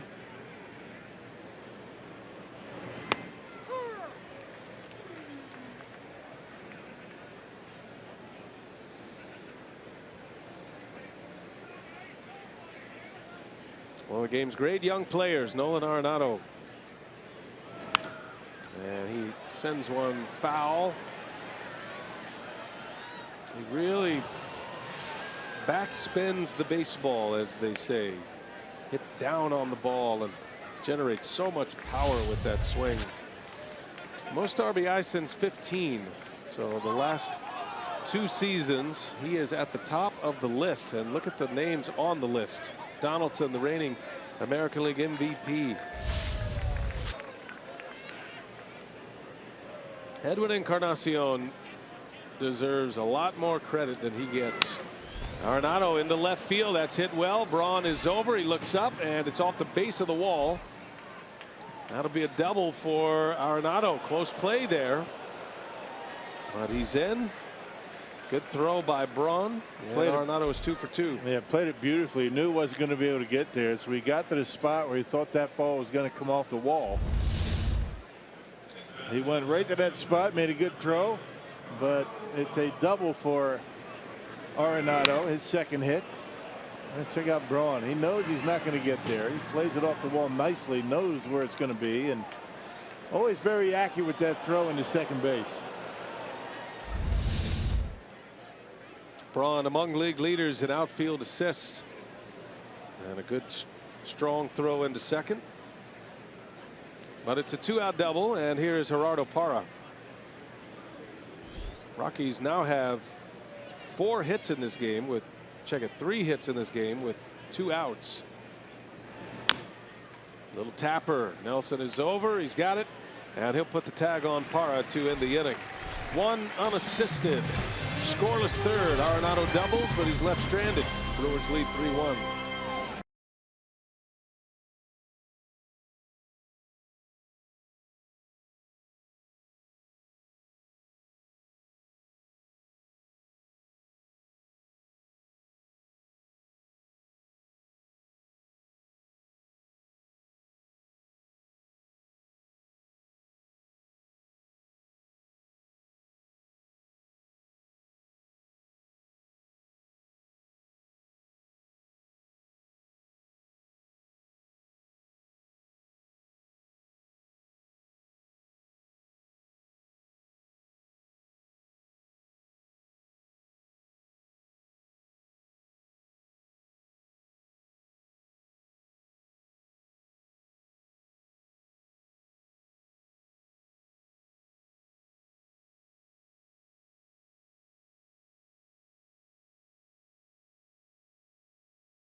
Over the Rockies, I'm pleased to be joined by Brewers Chief Operating Officer Rick Schlesinger, who is here to highlight a big homestand that involves a concert and, of course, free T-shirt Friday. Right, it's a long 10-game homestand, but this Friday is the next version of our free T-shirt to all fans. Saturday, as you mentioned, Kip Moore, post-game concert, free to all fans, good country act. Expect a good crowd, and again, a lot of games to pick from this week and into next week. So want to see as many fans as we can get out here and have some fun watching the Brewers. And a treat for the kids to end the homestand with the free backpacks, of course? Yeah, free backpack. It looks like a catcher's protective gear, and then kids eat free on Sunday. So free stuff and free food on Sunday for kids. All right, thanks for your time, Rick. I'm going to try and grab one of these shirts, B.A. You do it. He might be able to find you another one. He's a very generous boss, Rick Schlesinger. Yeah, he and all the front office crew doing a great work this year. Yeah, Rick was out in Seattle as part of the Brewers contingent with the sponsors in Seattle. So busy weekend out in Seattle with all the folks, the great sponsors that the Brewers have. Bettis starting his third inning. Jeanette right back to the mound. Nice play by Bettis. Well, you can tell he's a good athlete the way he moves around on the mound. Makes the play, starting to settle in a little bit after allowing 3 runs, 2 earned in the first inning. And the ground balls are starting to come with a little more frequency now. Here's Chris Carter. 1 gone in the bottom of the 3rd. We'll be back in our regular 7:05 first pitch window tomorrow night. Airtime 6:30 for Brewers Live. 7:10, I'm sorry, not 7:05. 7:10 first pitch. And then Wednesday is a day game. 1:10 start time. Little matinee at Miller Park. Those are always fun. And if you're trying to plan the rest of the homestand, first 3 games of the Pirate series will be night games. And then Sunday is a day game with the Pirates. And then the Cardinals are in. 3 with St. Louis. Amazingly, St. Louis, with all of their injuries, finds himself in the picture for the postseason. They are in the thick of things in the wild card race right now. Right now they would be in. They're in the number 2 wild card spot. Giants occupy the top spot. And then you got Miami's in there, a game and a half back. Pirates are 3 back. And then the Mets, probably as far as you'd go on that list, playing an even 500. They're 4.5 back. Yeah, the Marlins a big surprise. They're without Stanton again. 2-2 to Carter. Ooh, just missed. Full count now to Chris. I love that double wild card setup, which forces a 1-game wild card playoff. Protects the division winner.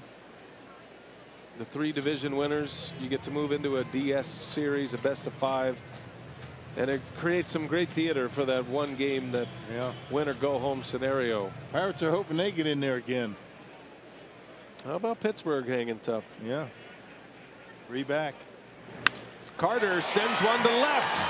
Watching it fly. And there it goes. Chris Carter. Solo shot number 30 on the year. And the Brewers have a 4-1 lead. A flick of the wrist, and Carter sends one out. Just such a nice easy swing, and Carter halfway up that second deck out there. He hits them in bunches, and he's on a roll right now. He hit a big one in yesterday's game. 2 home runs on the road trip, and 1 already here tonight. Pitch out away from him, and he gave it a ride. No doubt. Yeah, he knew it.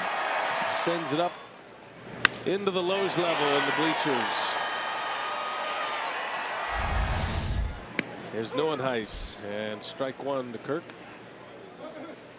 Well, the big man's got it going a little bit lately. Homered yesterday, homered again today. 30 homers on the season. That gives him 70 runs batted in.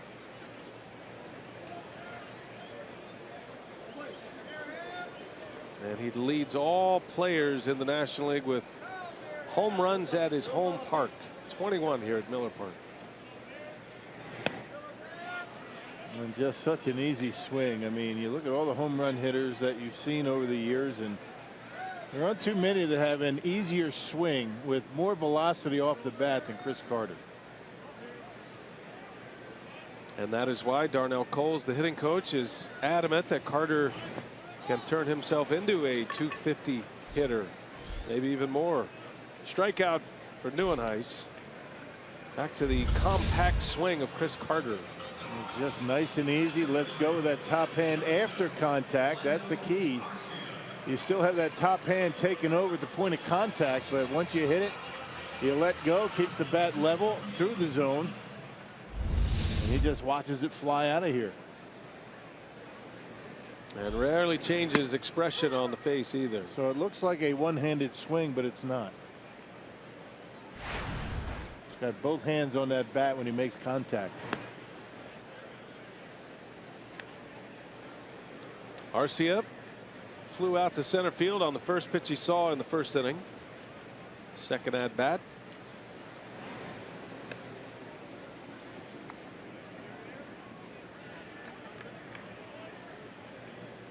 A Gold Glove caliber defender, trying to find his way offensively in his first month in the big leagues.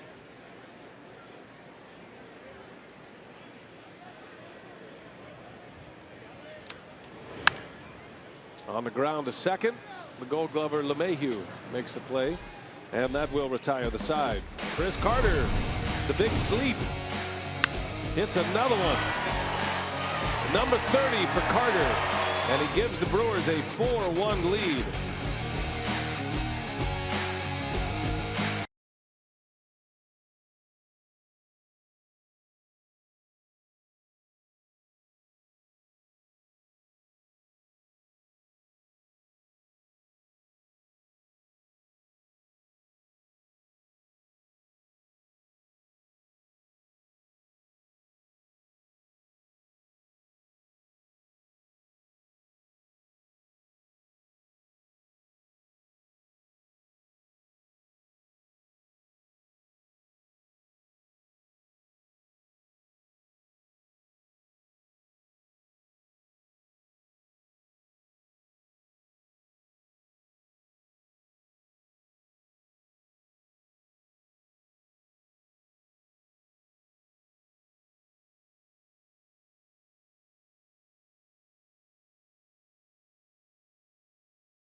Extended the Brewers lead to 4-1. Time now for our greater coverage of baseball, brought to you by T-Mobile. We'll start off with Steven Strasburg, who was placed on the 15-day disabled list with right elbow soreness. Danny Duffy yesterday versus the Twins, 6 2/3, 8 hits, 1 earned run this season. He's 11-1 with a 2.66 earned run average. And Adrian Gonzalez, 3 for 6 with 3 home runs yesterday against the Reds. And the Dodgers go on to beat the Reds badly today. I think the final score was like 18-9, but Adrian Gonzalez, big day at the plate for the Dodgers. All right, Telly, thanks. Yeah, Gonzalez is starting to hit his way into that MVP conversation in the National League. You're right, that was a final of 18-9 today in Cincinnati. Dodgers are another team that, it's been impressive the way they've been able to chase down the Giants. Giants have fallen back to the pack, and Los Angeles, with all of their injuries, without their ace. Kershaw's out. Yeah. Nick Hundley leads it off for the Rockies. He in an 0-2 count against Nelson. That was a good curveball right there for Jimmy. One of his best he's thrown. Nelson giving up a run in the first. It's allowed 4 hits to the Rockies.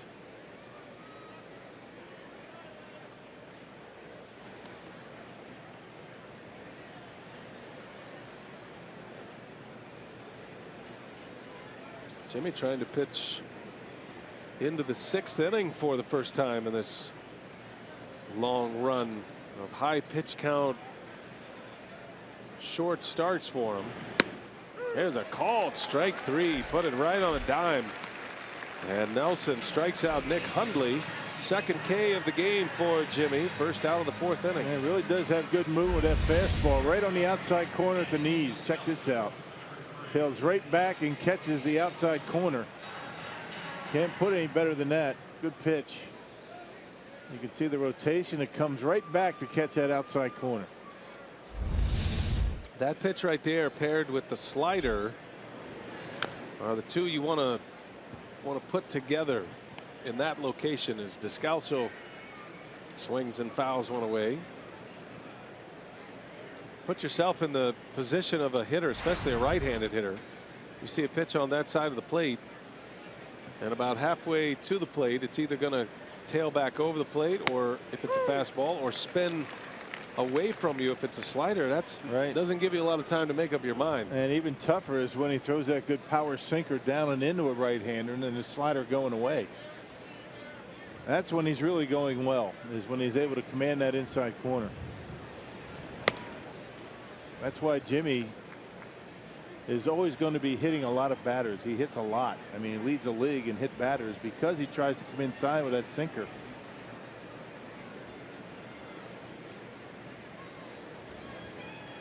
1-2 the count, and he misses. Nelson's hit 16 batters this year, make it 17. He hit Parra earlier. Yeah, he got Parra on the back foot with a slider. First inning.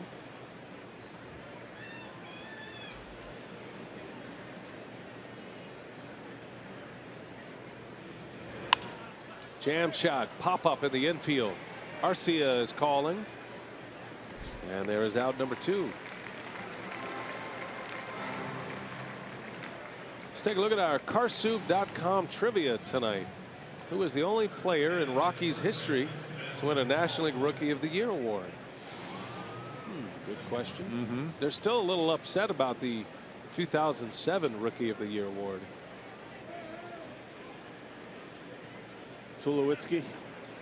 Ryan Braun finished first, Tulowitzki second. Tulowitzki made the opening day roster for the Rockies. Paulson into left field. Braun is there, and that will retire the side. 3 up and 3 down for Nelson. Nice quick inning for him.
Homer in the third.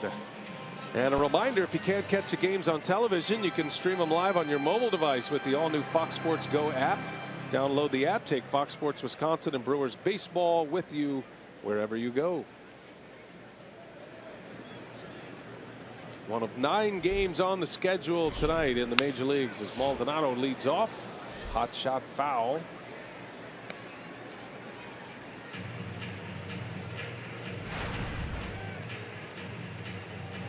Got a few games in progress around the big leagues.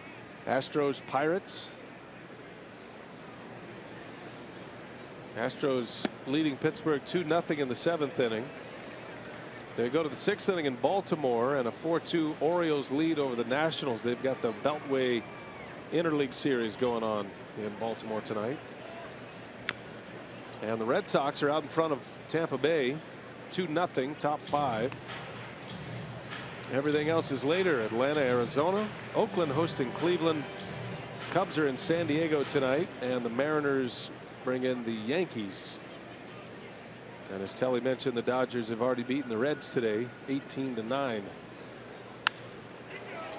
Down the right field line, hit pretty well. Long run. Gonzalez slides and makes the catch and made it look easy. Takes an extra base hit away from Martin Maldonado. Yeah, covering a lot of ground, getting to the line. It was going to be a fair ball, and able to grab it right before it hits the ground. Nice play by Gonzalez down that right field line, taking away extra bases. He's even got that that bright orange, if you will, in the glove. Got all the matching accessories. Yeah, that's something. That's to his sweet, batting huh? glove. Look at that. Right on the end of the finger. That's style points. Sometimes that's what it's all about. Nelson takes a strike. Jimmy batting for the second time. He grounded out on the first pitch he saw in the second inning.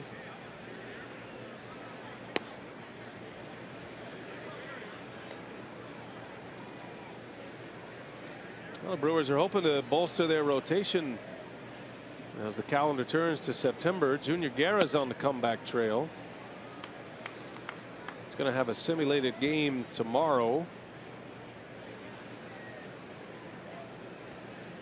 And just hoping that elbow is going to be all right. He's thrown more innings than he ever has in his career, and had a little bit of a shutdown, not going to hurt him. Brewers are hoping it's not too serious. Well, he's had a fantastic season as Nelson draws the walk. Well, how about that? Jimmy up there patient, and he is aboard. A walk to the pitcher. Top of the order now. Here comes VR. 5 walks now, a season high for Bettis. He had walked 4 against the Red Sox. CBR at the plate tonight, presented by Wendy's. Been on twice, has a hit and a walk, 2 steals. Now 50 stolen bases on the year. He is the 4th player in franchise history with at least 50 steals. He's the 3rd Milwaukee player. Tommy Harper had 73 bags in a season. That was in '69. The franchise was in Seattle. And then Scott Pasednik had that 70 stolen base season. That's a Miller Park record, 2004. Pat Listash was the rookie of the year in '92, en route to a 54 stolen base season, I should say. On the ground to third, Arenado to second. LeMahieu makes the turn, and Bettis and the Rockies are out of the inning. Second time tonight, it's been an inning-ending double play.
over the Rockies into the top of the 5th inning. Time to check in with the crew in the community. Brewers Community Foundation's Leadership Council is comprised of a number of committed organizations that go to bat for kids and families across the state.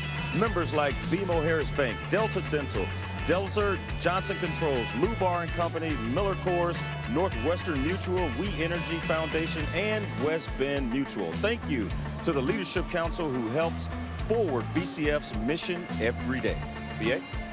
All right, Sally, thanks. And we thank our Leadership Council here at Fox Sports Wisconsin. It's a Leadership Council of one. Bill Schroeder. A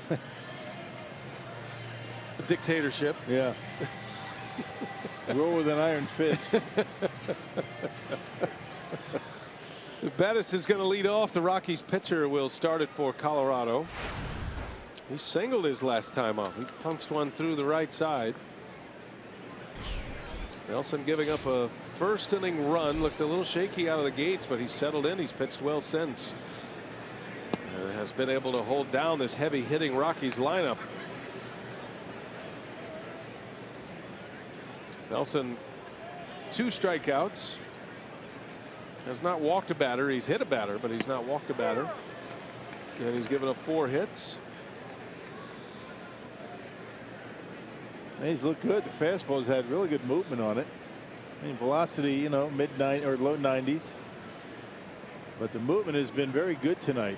And more movement than he's had in quite some time. There's your slider.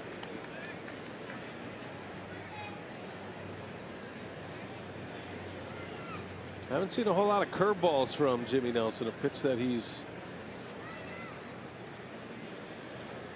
really put him into this next level. There's a call at strike 3, went back to the slider and an about face. He just hadn't had the feel for it for a couple of starts, but last inning he threw a couple of good ones. He started Hundley out with a good curveball. All you got to do is throw that pitch over early in the count for a strike. Doesn't even have to be a nasty curveball. Just throw that pitch with a little wrinkle over for a strike and it'll get in that hitter's head. Never know when he's going to get it next. Back to the top of the order and David Dahl. And a curveball slows down the bat. You might notice as Jimmy puts the ball in his glove where he puts his finger on the ball, so he always gets the grip of the curveball to start, even if he doesn't throw a curveball, but he loads up that grip and then he gets a sign and then he can adjust off of it from there. Yeah, hitters look for that. You know, they have coaches in there looking for that. If you don't have it to start out and you guys see it digging in there, they pretty much figure you're going to get a curveball. Can't tip your pitches. There is an art form to finding out little motions and whether the glove fans or closes. There's a little soft liner in the right center, a base hit. Broxton over to cut it off, and the speedy Dahl is on again. It's his second hit, and it's a 1-out base runner.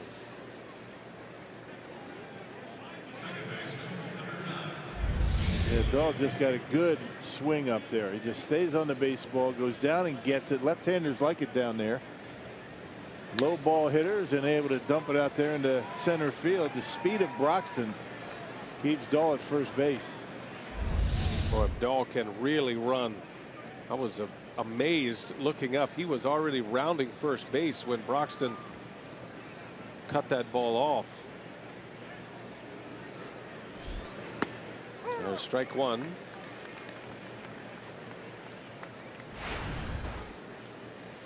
It's probably a part of the game as far as tipping pitches and recognizing pitch tipping that I don't think most fans and those of us on this side of the fence, Rock, it's hard to comprehend at the level that it happens. As Dahl takes off, Maldonado's throw, the tag is late, and another steal for Dahl. Yeah, that's on Jimmy.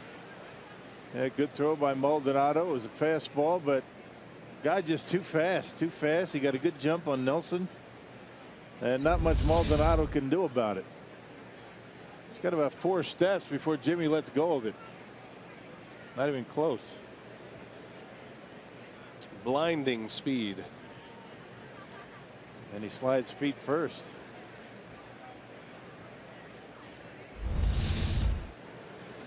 Got a new set of pants on, by the way, if you haven't noticed. tore him in his stolen base attempt in the first. Quick change. I got a feeling he's going to go through a few pair of pants in his career. He almost ripped him again. Because he's going to be stealing a lot of bases. 1-2 to LeMahieu, who is 0 for 2. He got robbed of an extra base hit by Neuenhuis in the first. A diving catch by the Brewers right fielder. And he loves to go to right field. That's his game. Up the middle, right field, right center. Just wears it out over there.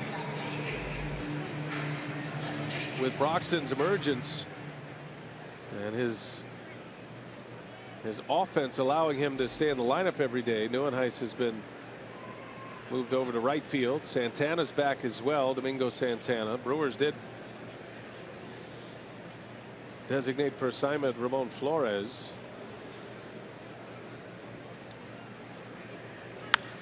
And there's a base hit. That's going to bring a run in. Dahl will score easily. LeMahieu just muscles one in the right field, and it's an RBI single. It's 4-2 Milwaukee. No surprise going to right field with it. He does that all the time. Right between Carter and the first baseline. Well, third time through for Jimmy Nelson. Yeah, Dahl with a base hit, LeMahieu with a base hit, and they cut the lead to 2. And Dahl could probably crawl home from there as fast as he is.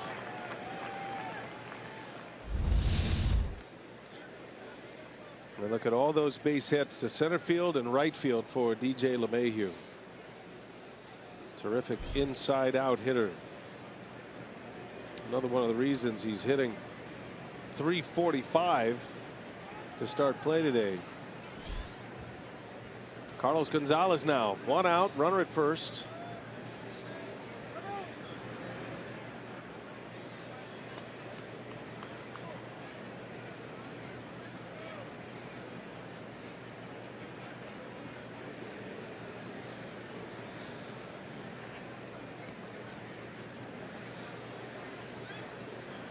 Gonzalez is among league leaders in RBIs. He's got 80 runs batted in.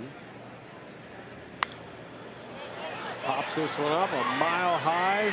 Maldonado is giving it a look right down the netting, and he makes a catch. That's a big out for Jimmy Nelson. You feel like you win the lottery when you get Carlos Gonzalez on something like that on the first pitch. Get in on his hands, pops it straight up. Second out of the inning. Thank you very much.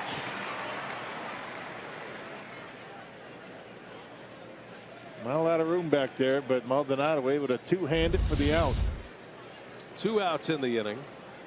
And here comes Arenado.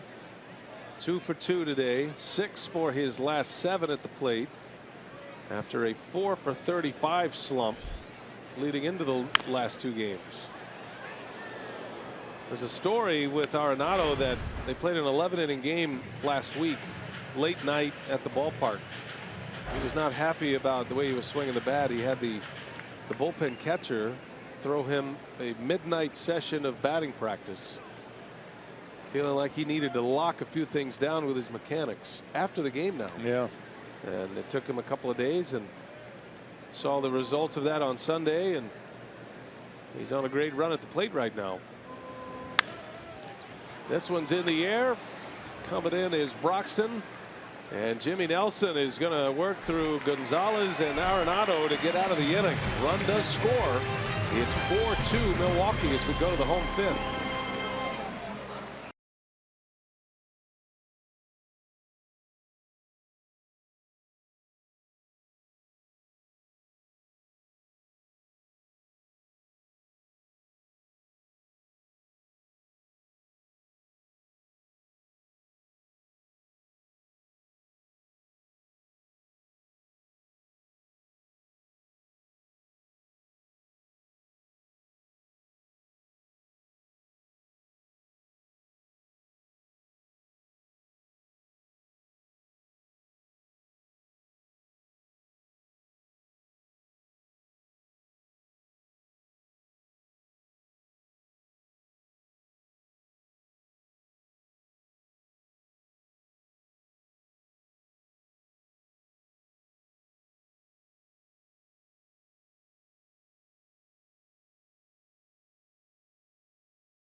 Miller Park, the Brewers with a 2-run lead, and MLB TV Premium, the #1 live streaming sports service, delivers everything you've come to expect and more. Watch every out-of-market game live in HD on over 400 supported devices. Visit MLB TV for details. Keon Broxton will lead off. We go to the 5th inning. Brewers half of the 5th. 4-2 Milwaukee. Chris Carter is homered tonight, and Broxton shows bunt, takes a strike. Keon is 0 for 1. He had a ground out in the first, but what they call a productive out. He hit a ground ball to second base with a runner at second. That advanced into third, and then the Brewers would cash it in. Slow roller, foul. 0-2 the count. So the Brewers able to score that run with just 1 hit. Hit, stolen base, get him over, get him in. Braun reached on an error.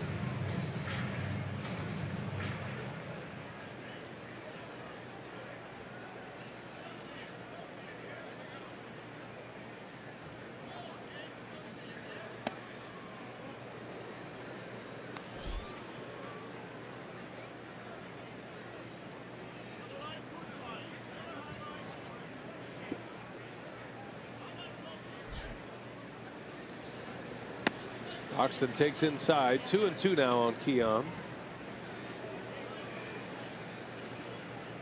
Always been known as a work in progress, Keon Broxton, when he was in the Pirate system. Great tools, great work ethic. First time really he's ever had an opportunity to play every day, and it's paid off. He was stuck in that wheel of talent in the outfield for the Pirates that eventually emerged as Marte, McCutchen, and Polanco. So there's no room at the end when you're coming up with all of those players. Broxton on the ground. Arenado gobbles it up.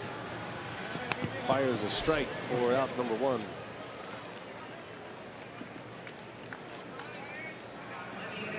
Say hello to the Bravitz family here tonight. Their son Luca, he was at the ballpark today, spending a little time with us. Part of the group, the G9 group. We've got the Gold in September coming up on Labor Day, trying to stomp out childhood cancer, trying to raise awareness and funds for that. And Luca Bravitz had a chance to hang out with a couple of the players. Have that feature tomorrow. We got a big broadcast for you tomorrow as we dive into the art of hitting. And Luca was part of that. Craig Counsell brought him in for his media session. Braun with a little flare. That's going to fall for a base hit. Yeah, big deal for a kid to get down there and not only get on the field, but hang out with a couple of players and sit in the dugout. Good stuff. These players do great work with that. Today it was Scooter Gennett and Jonathan Villar. We'll show you a bit of that tomorrow.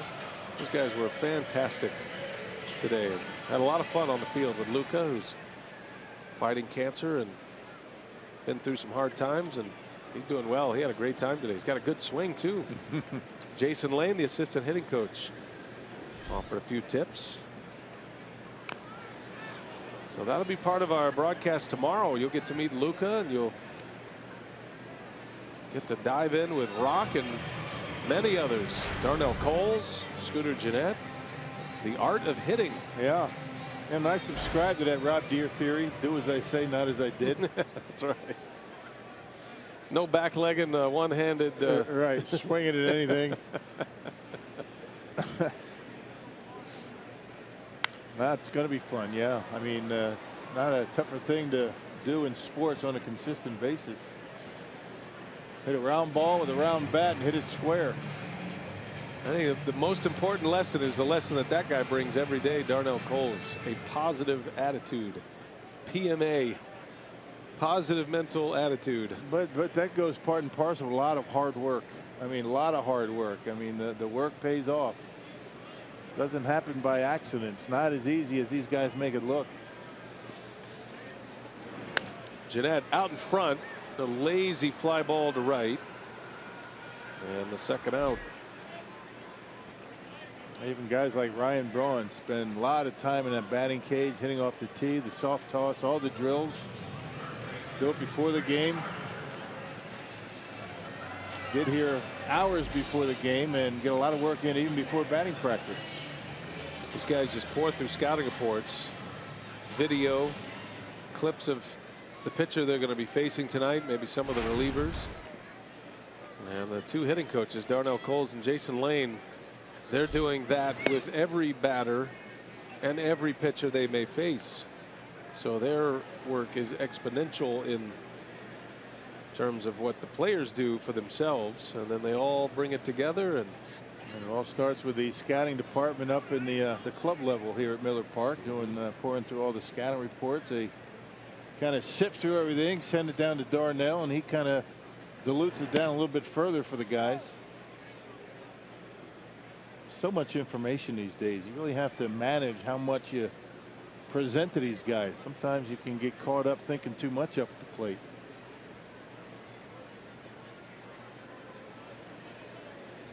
Carter's in a good groove right now at the plate, trying to ride it out for a while. Homering in consecutive games. Launched one out of here in the third. His 30th home run of the season. He's got a walk and a homer tonight.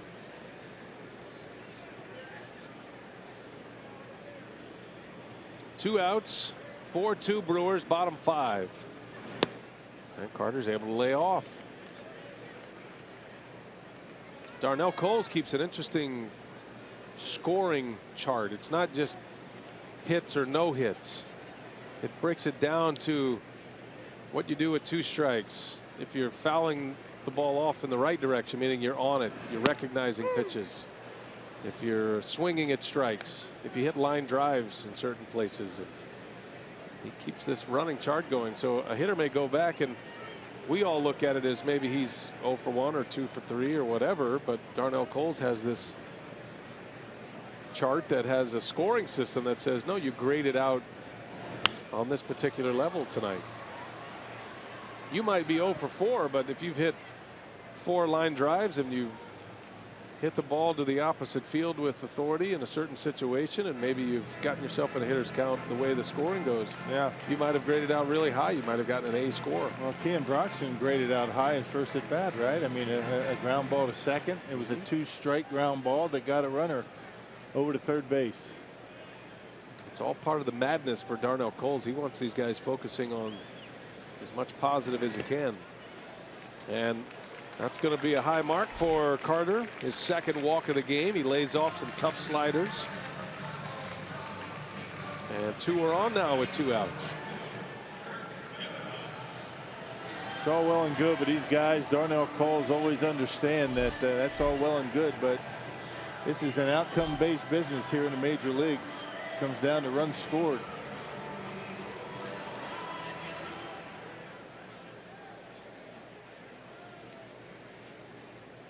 Neuenhuis now with 2 on, 2 out.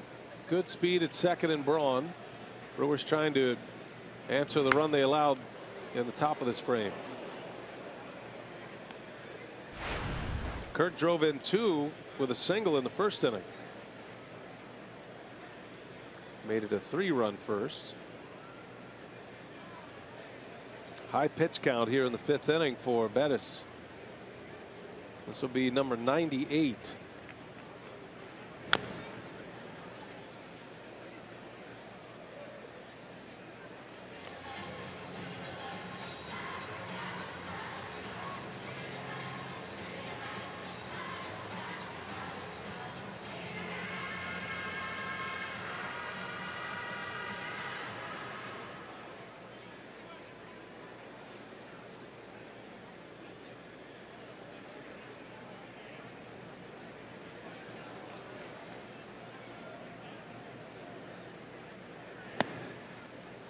Ball 1 and 2. Neuenhuis is from Colorado. He was a star running back in high school. Had a chance to play at the next level, football, go to college. He decided he wanted to play baseball instead.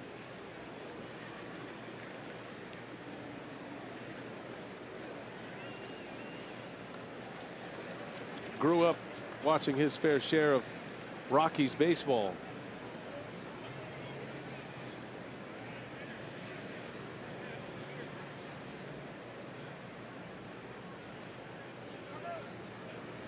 And Hundley on his way out.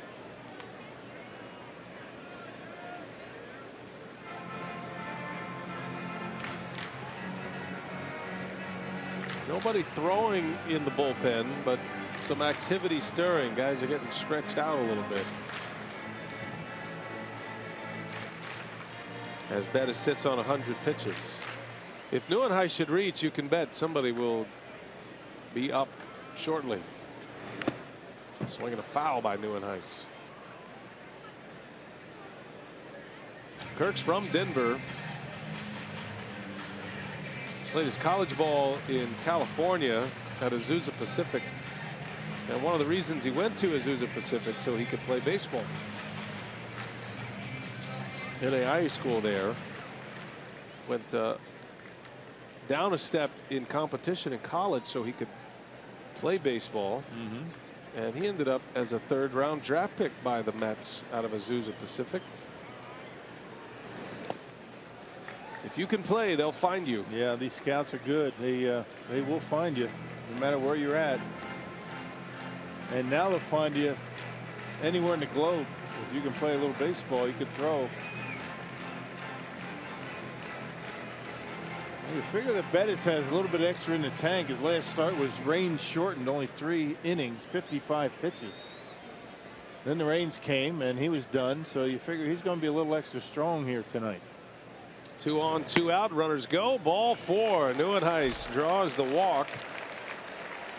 He's having a good night at the plate. Been on twice. This Brewers team is about as patient as it gets. That did not miss by much off that corner. And yet another walk for Bettis. He's racking them up tonight. That's number 7 for Bettis. And Steve Foster, the pitching coach, is on his way back out. And that Thursday game in Chicago, Jake Arrieta walked 7 Brewers in that start. Chad Quall starting to get loose in the bullpen.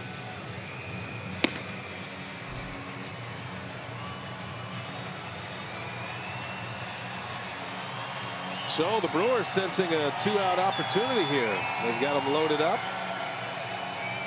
2 outs in the inning. And here is Arcia.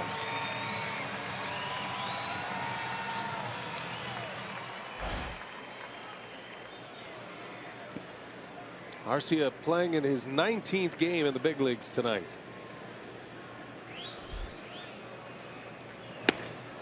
And a wave and a miss. Trying to jump on that first pitch. Yep, off that outside corner, starting to be a little bit anxious up at the plate.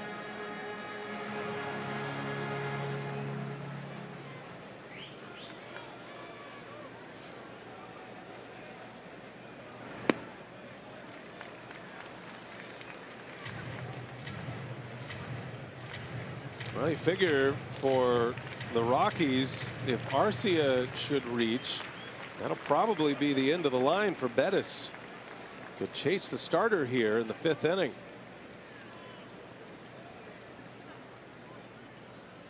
4-2 Brewers, threatening for more with 2 outs. And a wave and a miss. Big breaking ball from Bettis. Had him out in front. 1-2 now.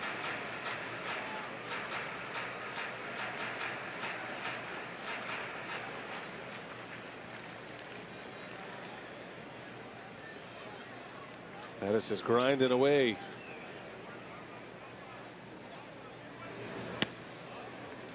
2-2.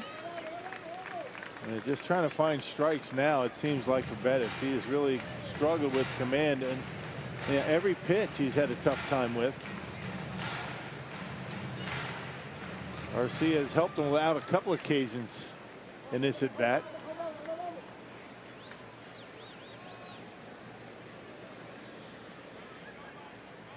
2-2 pitch. Arcia lays off. Close call. 3-2, and now the runners will wind it up again. Full count, bases loaded, 2 outs. Maldonado due next.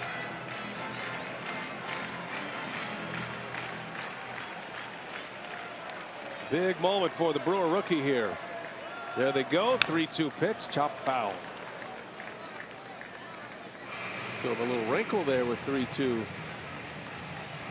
And 2 outs. Yeah, good pitch to hit, too, right down the middle.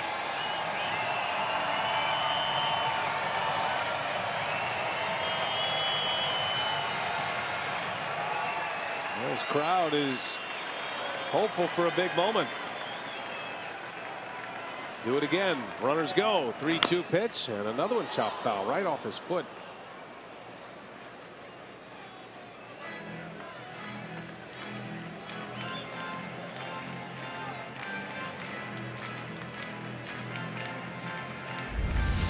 Yeah, working him in, working him away. This one in right off the padding on the inside of the leg. Mixing it up to Arcia. He had one good pitch to hit. Pitch before this last one. Braun reached on a single with 1 out, and then back-to-back walks with 2 outs. Carter and Neuenhuis. They're loaded up. Runners go. Arcia strikes out to end the inning, and the frustration starting to show for the rookie. Brewers leave him loaded. They still lead 4-2 though.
The 6th inning, first game of the series with the Rockies.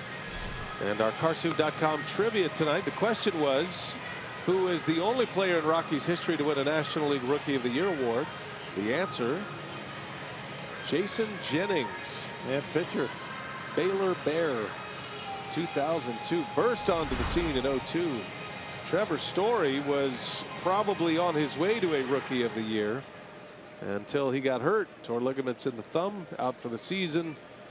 When he got hurt, he led the league in homers. Yeah. And his rookie ranks are there.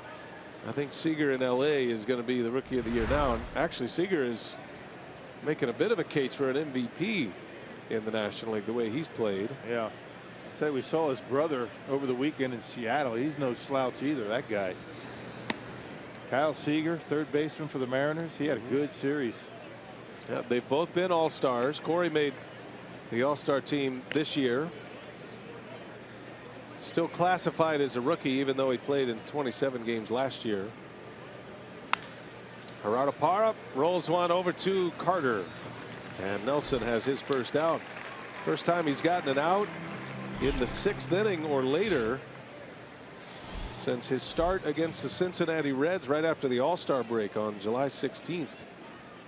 Went 7 in that game, and his pitch count in good shape to do the same here tonight. Well, again, much better command. I mean, particularly with the fastball and particularly with the movement on the fastball. It's been great. Been able to keep the ball on the ground for the most part.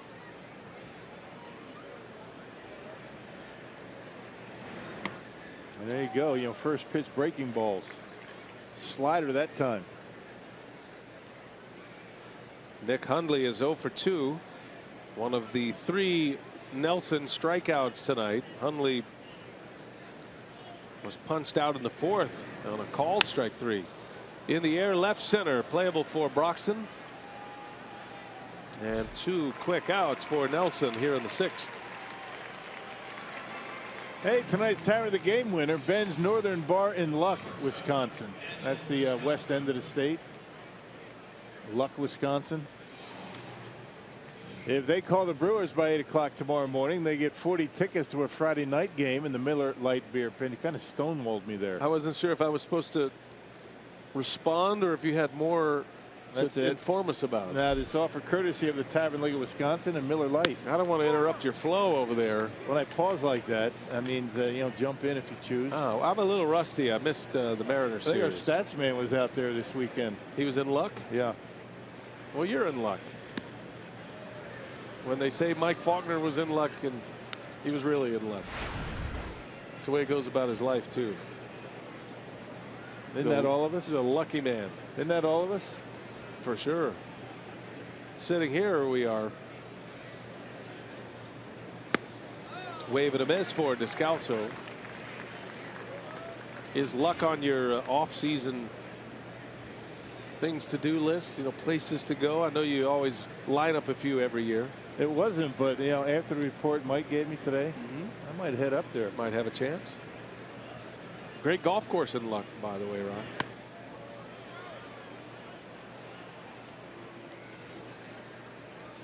You're going to need more than that to have success there. How is your golf game coming, by the way? You still a former golfer at this point? No, I haven't played since Pittsburgh. Had a bad round. Quit again. 2-2 is fouled away.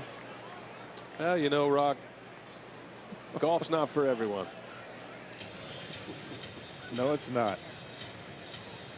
I find, though, that when I take maybe long stretches, like 5-6 months off, I end up coming back playing better. 3 or 4 years between rounds.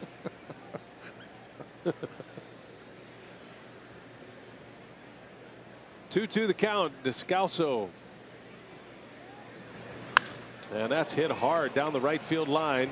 It's going to go to the wall. Neuenhuis gives chase. Descalso on his way to second with a double.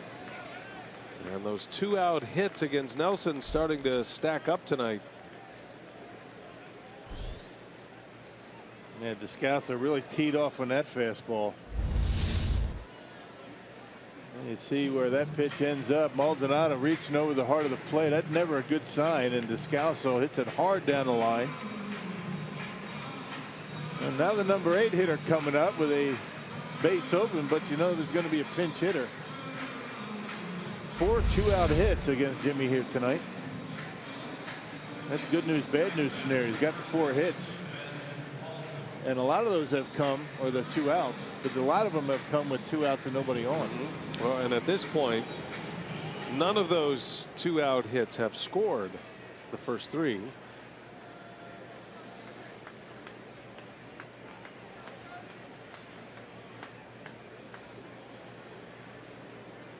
Ben Paulson now with 2 away, and he's on the first pitch, a foul ball. That pitcher's spot on deck, and they're going to go to a pinch hitter.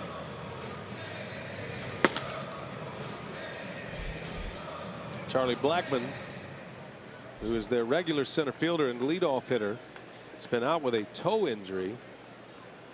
Probably see him in the starting lineup tomorrow. Bettis is done for the day. You know that.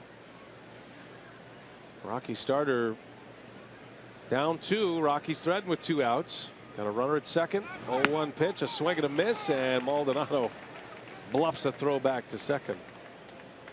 Not afraid to show off that throwing arm. And Descalso still down, just wanting to get back. I don't keep him close to second base in the event of a base hit. Not so willing to get that big secondary lead. No balls, 2 strikes on Paulson.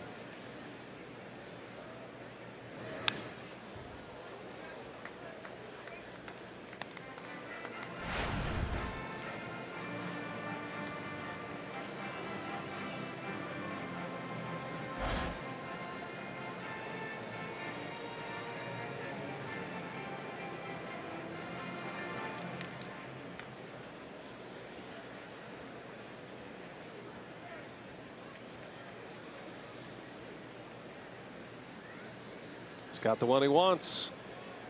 No balls, 2 strikes, and up the ladder he goes. Paulson able to foul it away. Yeah, much better pitch than the one before.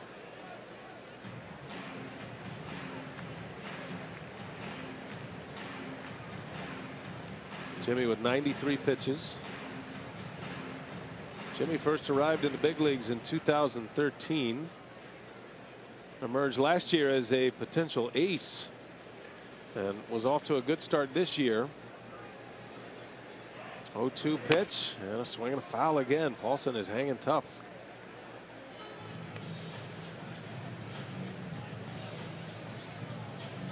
Nelson has run into a wall his last 11 starts. Good ERA in the month of July, but only 1 win to show for it.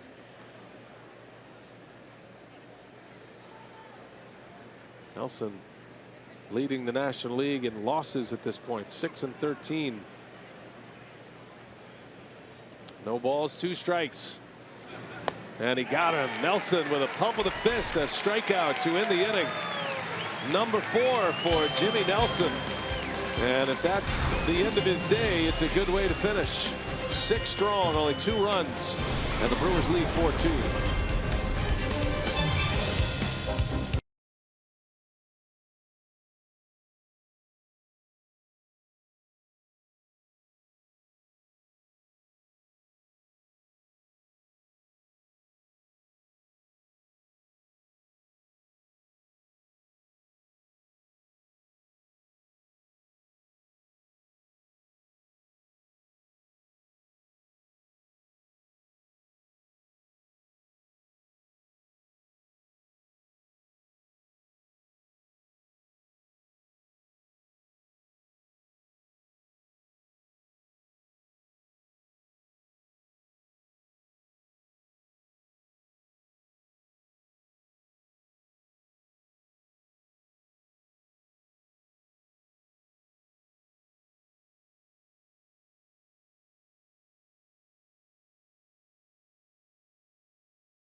Brewers Rockies, game 1 of this 3-game series in Colorado.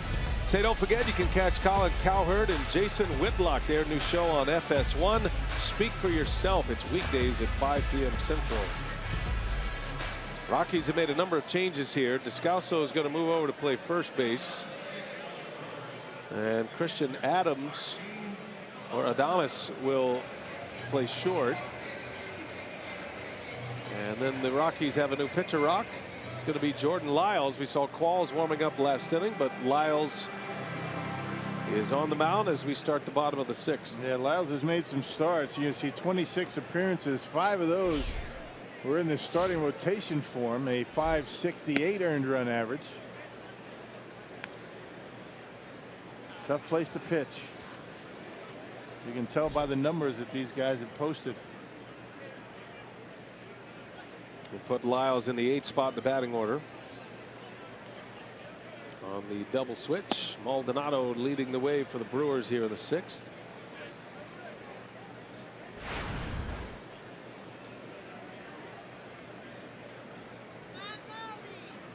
Maldonado 0 for 2, a strikeout and a fly out to right. Good catch by Gonzalez in right field. Took an extra base hit away from Maldonado.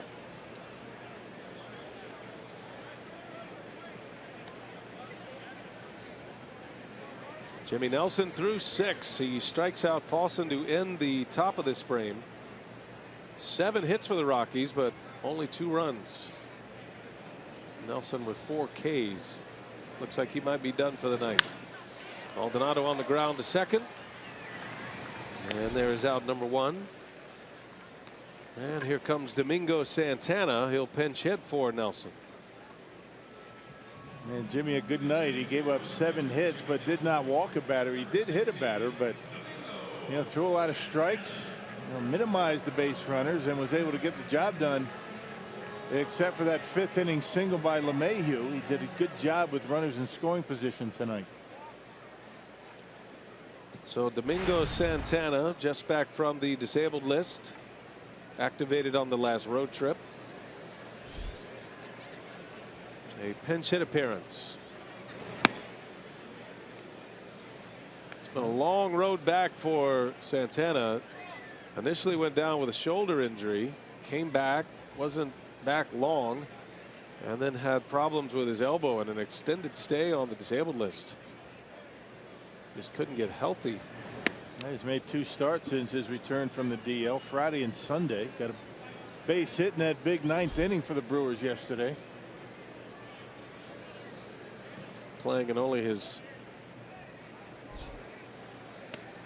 24th game of the year.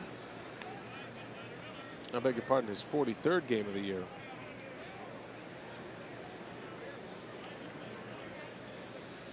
Prior to his start against the Mariners on Friday, he had not started a game or played in a game since June 7th.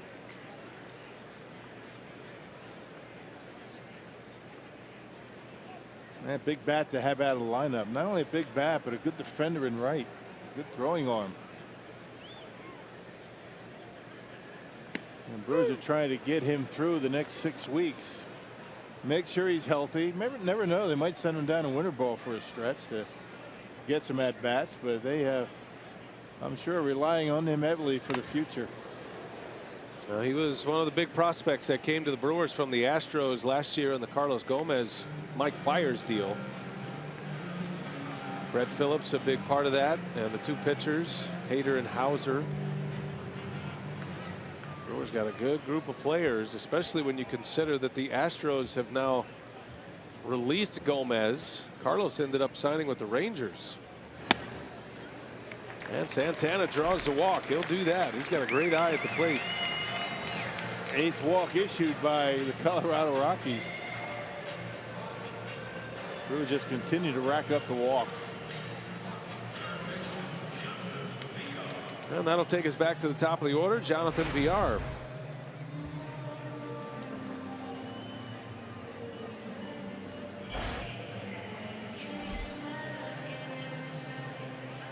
Jordan Lyles, second pitcher for the Rockies.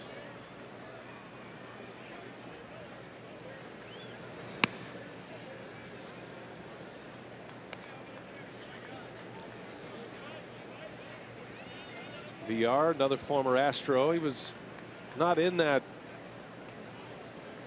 initial Gomez Fiers deal, but he did come to the Brewers in the offseason in a trade. Chris Carter, a former Astro, signed with the Brewers as a free agent. There's a lot of Astro connections now. The Brewers general manager, David Stearns, came to Milwaukee from Houston. He was the assistant general manager in Houston. A lot of connections there.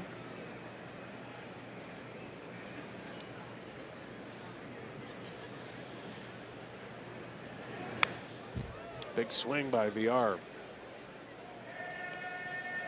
The pitcher, Jordan Lyles, a former Astro. He was a starter. Feels like he's been around for a while, and he has. This is his 6th season in the big leagues. He's only 25, though. He was in the major leagues at age 20.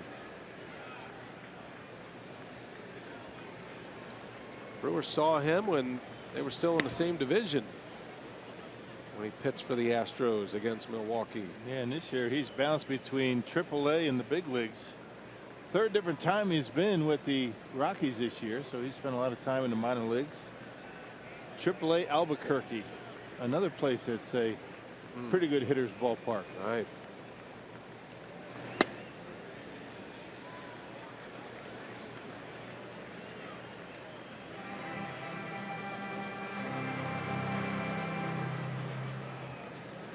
Lyle's now in his 3rd year with the Rockies.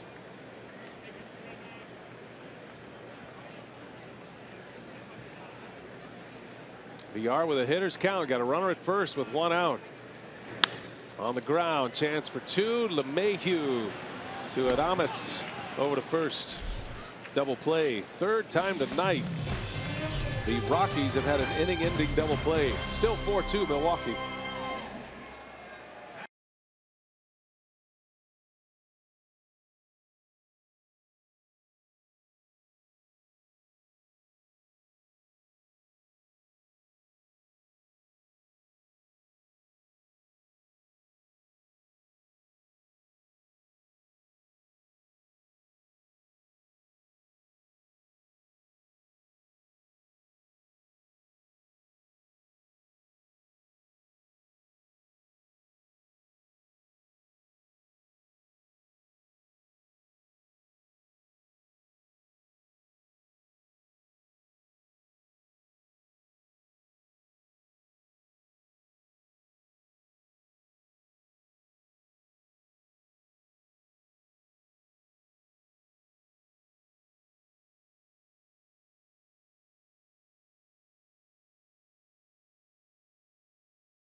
Tonight, this was a bit of a victory for him because he is able to pitch through 6 innings, and he held the heavy-hitting Rockies down for the most part. Yeah, you could tell right from the beginning that Jimmy had some pretty good stuff tonight. We talked about the put-away pitches.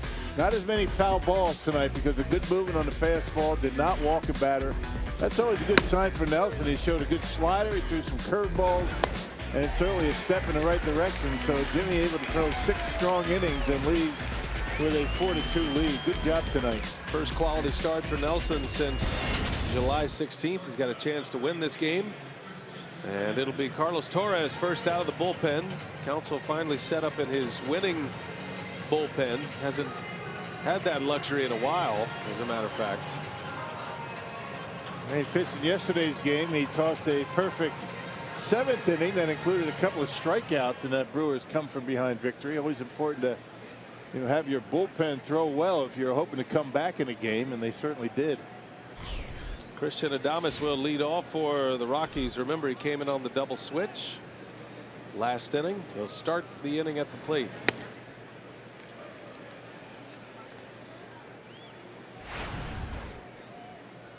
Well, if everything goes Counsell's way, you'll have Torres for the 7th, Knebel for the 8th, and then Thornburg for the 9th, perhaps. Thornburg went 2 yesterday. 2 innings. Yeah, it was kind of interesting. And watch Thornburg. He came in. The Brewers were down 6-1 or 6-3. He figured he's just going to get a tune-up outing. A 3 up, 3 down inning. The Brewers started his comeback. And I would imagine Craig Counsell turned around and said, "Can you close this one out?" And he went out there and was able to do it. So he threw a lot of pitches in yesterday's game. Closed it out for himself. No save. He got the win yesterday. 2 scoreless, only 1 hit. Thornburg threw 30 pitches, though. And it looks like he's up tonight. Looks like he's available. Wouldn't be doing that if he were told that he's not pitching. It's a bullpen core that has been thinned out via trade, with Will Smith and Jeremy Jeffress traded. Little jam shot roller to third. Villar's got a strong arm. And out is Adames, first out of the 7th.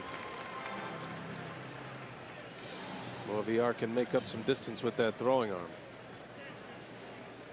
Yep, he's got certainly enough arm to be able to play third base. You got to have a good throwing arm over there. And when Craig Counsell decides to sit Arcia, he could throw VR back over at shortstop, and it really hasn't affected his offense too much. 2 cannons on the left side for throwing arms from Arcia and VR.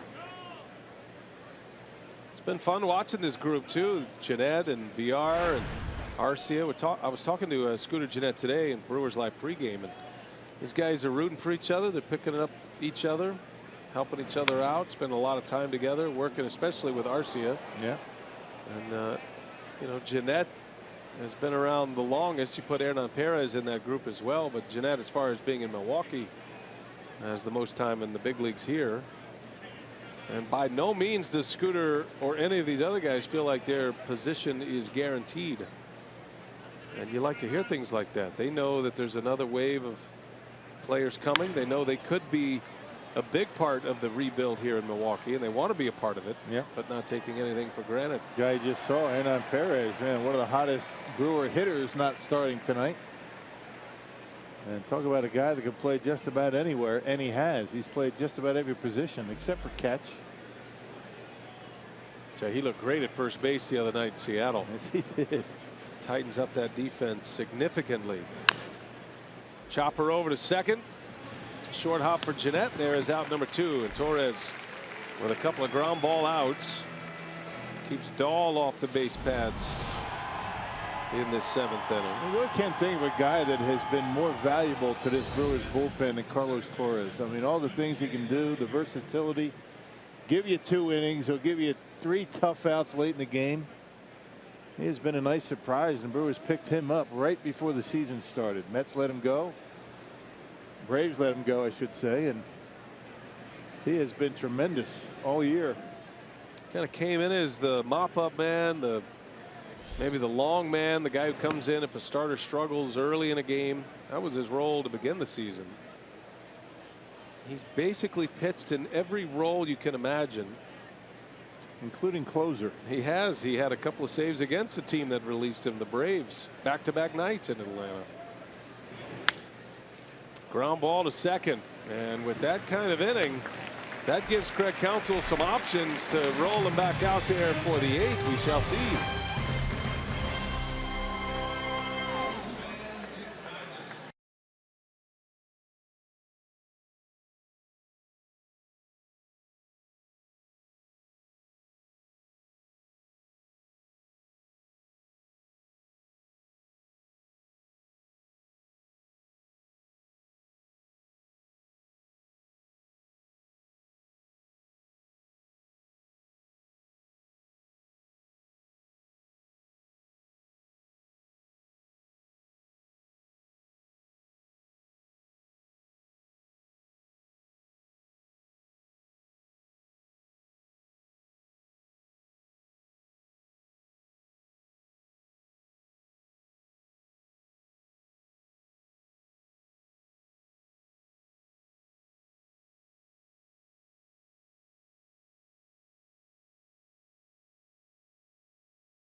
Brewers baseball on Fox Sports Wisconsin is brought to you by Miller Lite, the original light Pilsner. Cheers. It's Miller time. 4-2 Milwaukee as we head to the bottom of the 7th inning. Founds up strong tonight. Makes you want to run to the boys' room, doesn't it? Yeah. You're getting a little antsy up here, aren't you? That's why I never really liked playing in Kansas City too much. That's right. Too many fountains and running water. They're everywhere. It's Keon Broxton starting the 7th inning. Keon batting second for the third time this year. He is 0 for 2 with a walk. Might have to take a few minutes myself. Now that you mention it.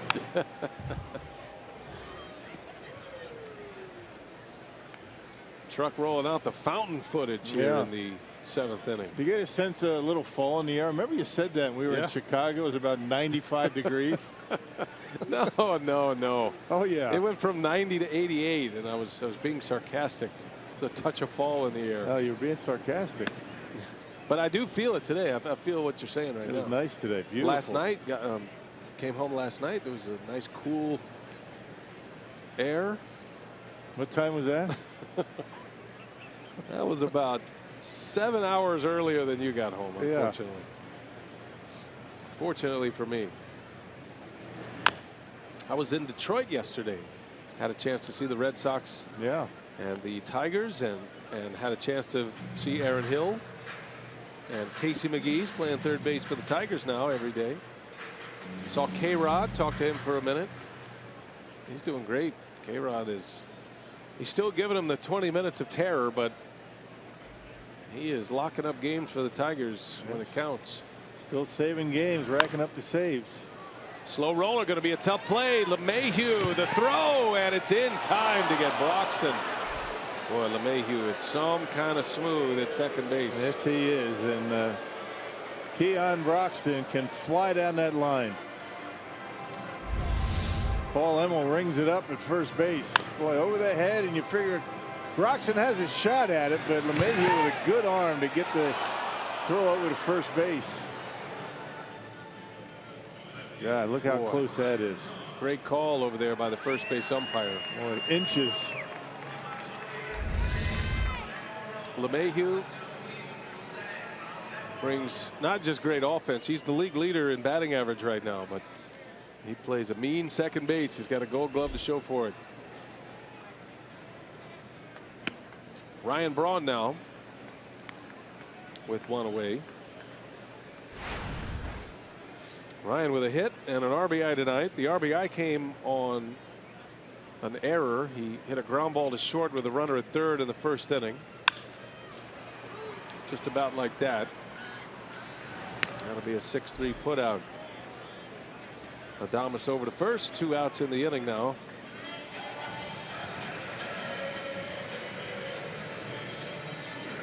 Brewers got 3 in the first, added 1 in the third on a Carter homer.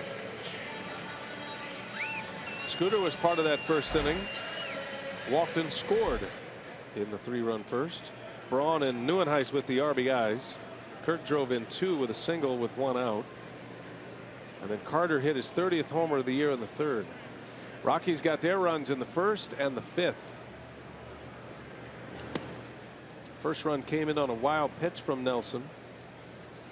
And then Colorado scored on a RBI single by LeMahieu in the 5th inning. It scored Dahl.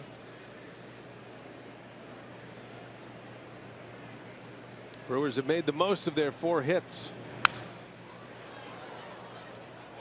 Yeah, the Rockies were coming in feeling pretty good about themselves. They took 2 out of 3 from both the Nationals and the Cubs.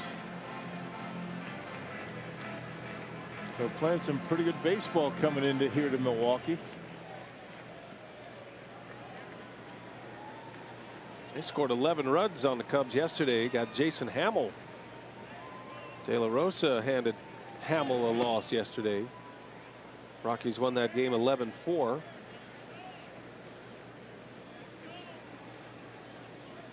And had a comeback on Friday. Beat Aroldis Chapman, as a matter of fact, in their opener against the Cubs on Friday. Jeanette out to center field for Dahl. And Lyles, 2 scoreless out of the bullpen for Colorado. On our way to the 8th inning from Miller Park, Corey Knebel in the bullpen getting ready.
And our Miller Lite What's on Tap. We're back at it tomorrow. It'll be John Gray, terrific rookie.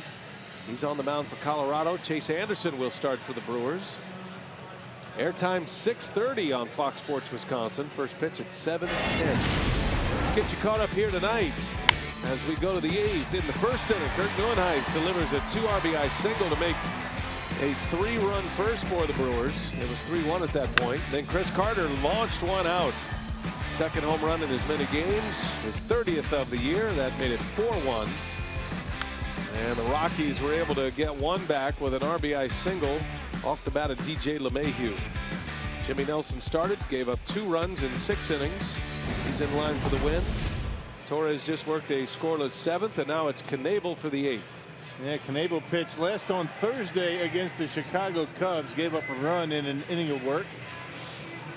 He's been very good since his recall. 12 games, he's given up 3 earned runs. That's a .225 earned run average. Overall at .386. Carlos Gonzalez will lead off.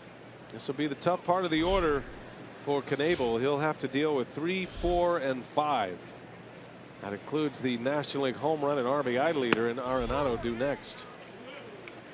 Well, one of the reasons why I would imagine that Craig Counsell didn't want to have Torres come in there or leave him in there for these guys. It's all about matchups for Counsell as to who he's going to have in a game late. Out of the bullpen. Where are you at in the batting order? Who's coming up? That'll determine who's coming in. Prefer to go with a velocity against these 3 guys.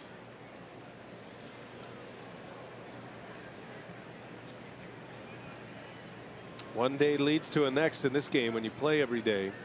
And the fact that Thornburg threw 2 innings yesterday, 2 high stress innings as well. This is a key 8th inning for Corey Knebel in his new role as the setup man. He's not missing by much around that strike zone.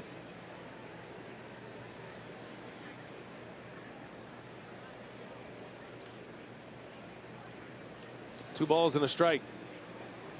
Gonzalez is 0 for 3. Maldonado sets up inside.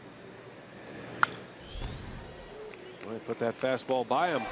Right down the middle. Yeah, right down the middle. He wanted it inside, but that's what velocity can do for you. 95 miles an hour. Even if you don't put it where you want it, you might be able to get lucky, and he did that time. Gonzalez, a very good fastball hitter. Pitch number 4, middle fastball. Gives you an idea of the velocity of Knebel. Able to bail him out sometimes.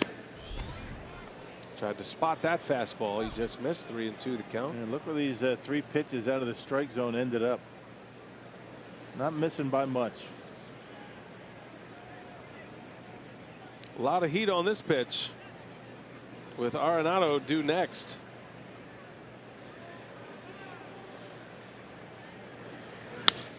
And it's lined into center. Broxton is there. Wow. Keon came in. That ball was hit hard. Almost went over his head. Had some carry on it, didn't it? Some backspin. Good thing he's so tall, making the catch easily. You feel like you're getting away with something when you have Carlos Gonzalez 0 for 4. Able to make the play because he's so tall. That ball was smoked. It was. It looked like it was just going to keep carrying over Broxton's head. He's a tall guy anyway. Goes 6'3", so that helped him there. Now it's Arenado. Keeps the tying run in the on-deck circle. And a first pitch curve misses. Arenado is 2 for 3. Single in the first, had a double to left in the third, hit the base of the wall in left field. Flew out to center his last time up.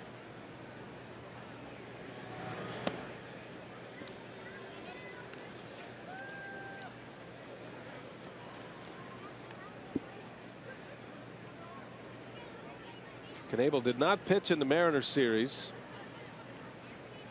As Rock mentioned, it's been since Thursday since his last outing.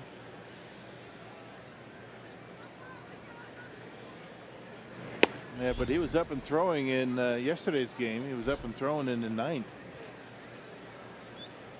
and then sat down once the Brewers took the lead. Thornburg went out. So I guess if they tied it up, it was going to be Knebel. 3-0. Knebel missed the first 2 months of the season with an oblique strain and then might have rushed back. The oblique was healthy, but his arm, as he would say now, was probably not in game ready shape. He essentially didn't have a spring training.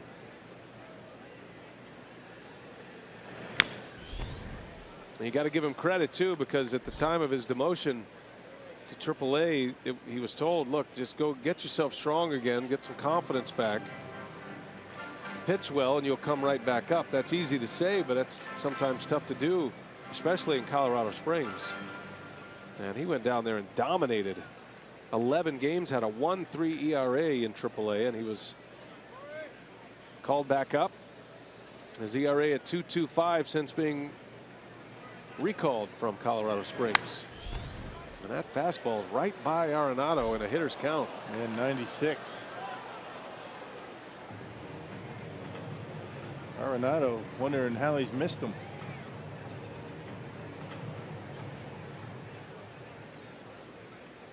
National League leader in homers and RBIs, and Knebel in a 3-2 count with one away. And the breaking ball missed. Ball 4, and now the tying run will bat. They just couldn't get that curveball over to Arenado. Started him out with a couple of curveballs, got behind 2-0. But enough on the fastball to get him by him. Couldn't throw it for strikes. That'll bring up Gerardo Parra. Parra was traded from the Brewers to the Orioles last year.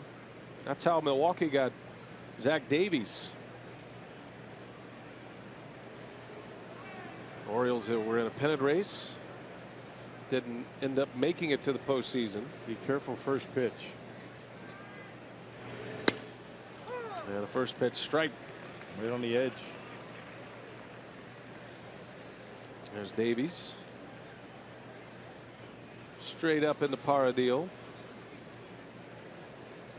Parra has grounded into 13 double plays this season. Knebel would love one of those right here. No balls and a strike. 1-1.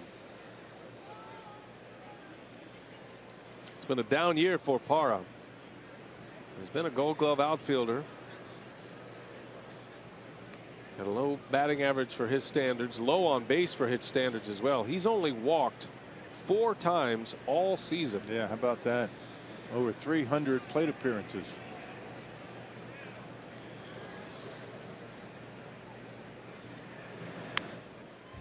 One and 2 on Parra. According to the Rockies, you know, the guys we talked to, he hadn't seen 4 pitches in that bat all that often. So how do you walk when you're swinging, you know, second, third pitch and making contact? Always feel like the press is on, right, when you're struggling at the plate. Signed a nice contract with the Rockies. Trying to do maybe a little too much.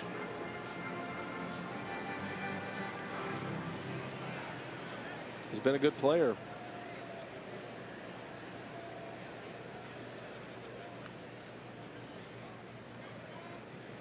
Tying run at the plate. 1-2 the count. Knebel deals it in the air to center, right up the pipe. Broxton is in, and there's out number 2.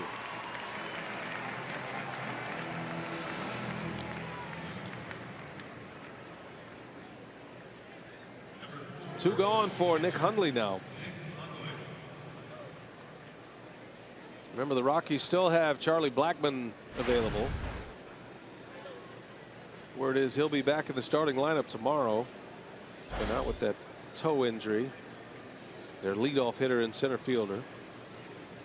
But there's a way to the finish line for the Brewers now where you don't have to face the league's leading hitter in LeMahieu, the league's home run hitter in Arenado again. If Knebel can retire Hundley, you could get to the end without even getting to the top of the order in the 9th with a 3-up, 3-down frame. Knebel trying to do the heavy lifting here in the 8th here tonight.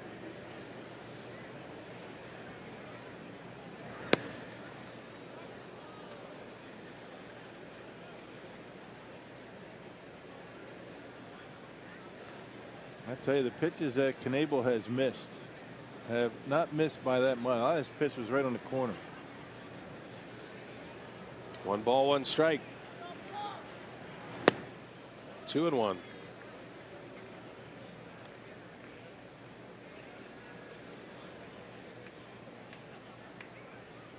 Rockies have 7 hits, but only 2 runs. They've stranded 6.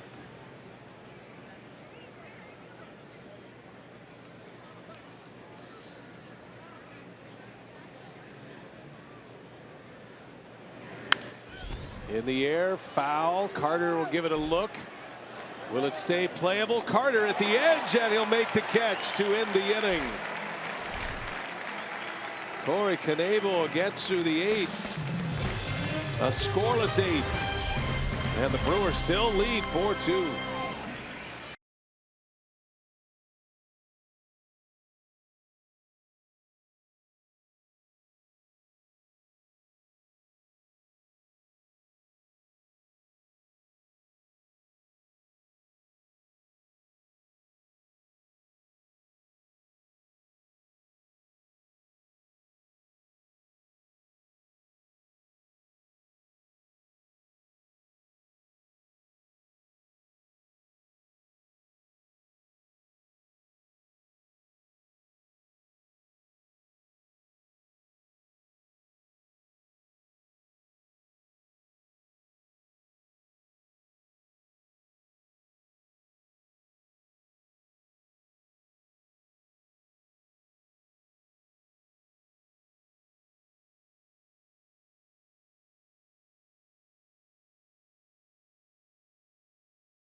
The 8th inning, the Brewers a 4-2 lead, and he's had a lot to do with that. You talked about setting the tone early in this game. A big catch, a big 2 RBI single as well in that first inning alone sure helped Jimmy Nelson out. Well, defense is such a big part of the game. You look at in the first inning with a run around base, he goes to his left and makes a diving catch, just hangs on to the ball. Really a game-saving catch for that inning. Then comes up in the bottom first with a big base hit, scores 2 runs. He's done a nice job for the Brewers tonight. A couple of milestones to hit with Carter in the home runs and VR and stolen bases. Nelson, an excellent outing out on the hill. Plenty to talk about. We hear from Craig Counsell and the crew coming up. Brewers Live post game, BA. All right, thanks, Craig and Augie. Yeah, we love round numbers in baseball. Chris Carter with home run number 30 on the season. And VR now with 50 steals. Powerball home run leaderboard. You see Carter at the top of the heap for Milwaukee. Carter's 30 home runs, 2 off the National League leader, Arenado, who's over at third base in this series for the Rockies. And Chris Bryant has 31. And Carter's home run today to left field. He hasn't hit that many to left field. He doesn't pull many home runs. Most of them center field and around the right center, left center.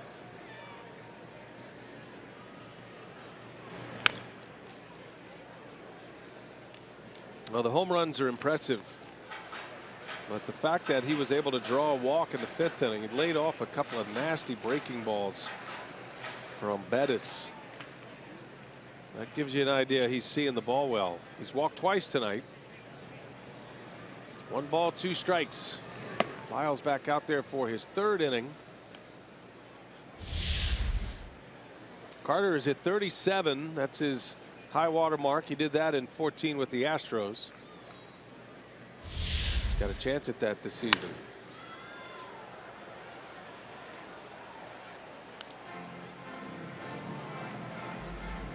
And he hits them in bunches. I mean, he'll go long stretches without home runs. He's starting to get into one of those grooves right now. Back-to-back days with homers.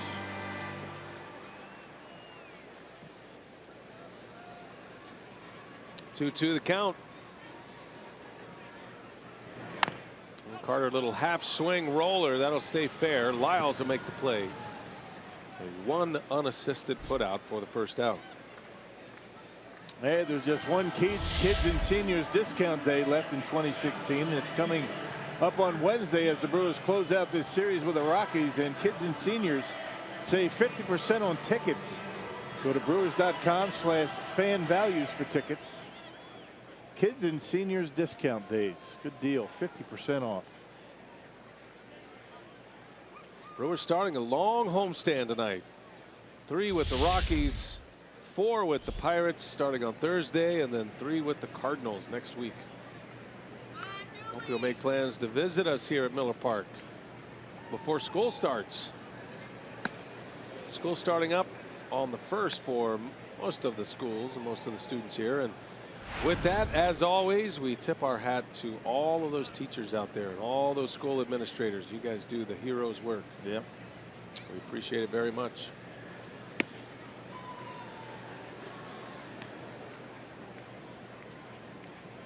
We should be packing stadiums and cheering you on while you work every day, all you teachers out there. Be a little distracting, won't it? Probably. But, you know, teachers are so great, they'd have a way to dial that in. Don't teachers always want it quiet in their classroom? I'm sure teachers are out there getting all their classrooms ready, and a lot of extra work goes into that.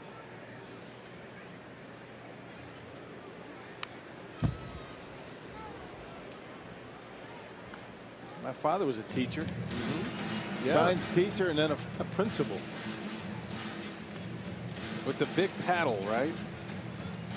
They don't have those anymore. No. Good thing I didn't go to that same school. That would have just been a workout. That would not have been good.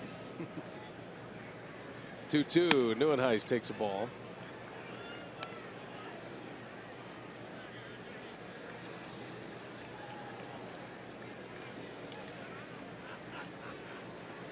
Neuenhuis has had a terrific night.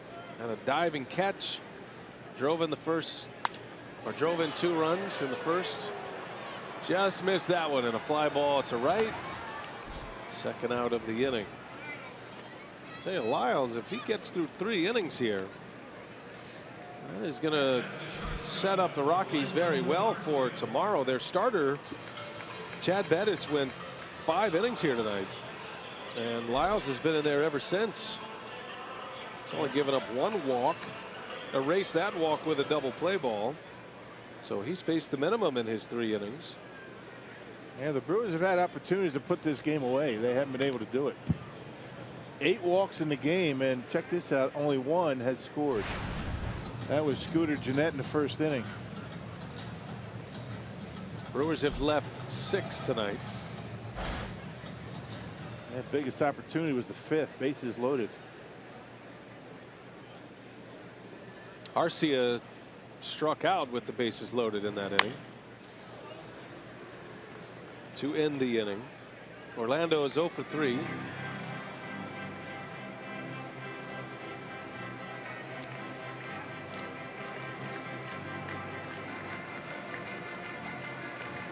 Orlando's been a very good hitter throughout his minor league career. He's hit at every level. He's typically been one of the younger players wherever he's been coming up through the Brewers system. He's only 22. Yeah, including here. He just turned 22 a couple of weeks ago.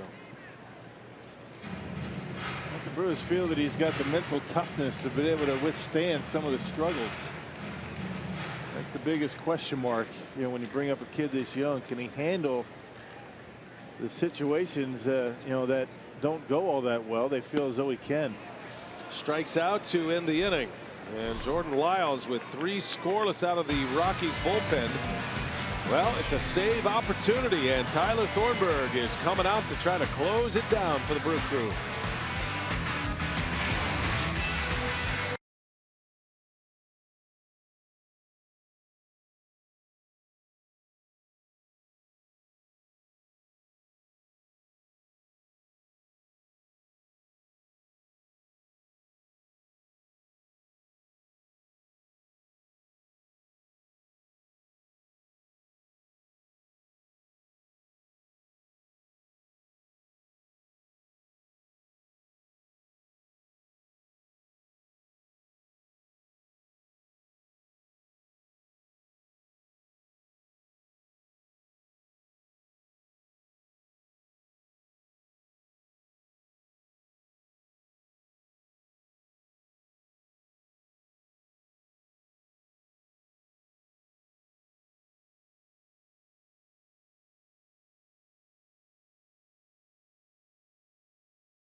Brewers trying to bring this one home tonight against the hard-hitting Colorado Rockies. 4-2 the score as we go to the 9th. And our broadcast tonight on Fox Sports Wisconsin is presented by Potawatomi Hotel and Casino. Beautiful night. Tyler Thornburg is on the mound, and he's looking for his 5th save of the season. And rocked 2 innings yesterday. We'll see how effective Thornburg can be here tonight. Yeah, he's been very good. Last 20 appearances, he's only allowed 1 earned run. That covers 21 in the 3rd innings, including 8 straight appearances without allowing a run. It's been 12 days since his last save. The Brewers just haven't been in a position to save games recently. The 2 innings yesterday resulted in a win for Thornburg. He's got Descalso leading off. And that one's in the air to left field. Braun coming in. Routine for him. And there is out number 1.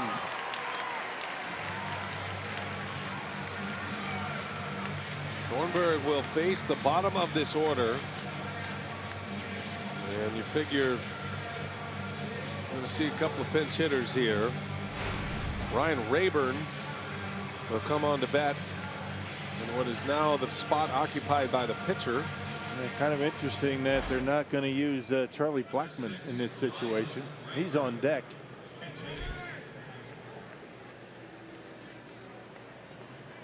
I guess the Rockies are hoping that Rayburn's able to get on. Then you have some muscle coming up that maybe can tie the game. Rayburn pinch hitting with 1 away. Takes a strike. Thornburg pours one in.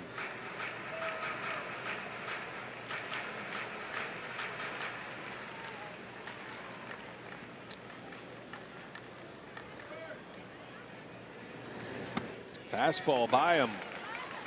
0-2 the count. That's still 94. Pretty good velocity after throwing over 30 pitches yesterday.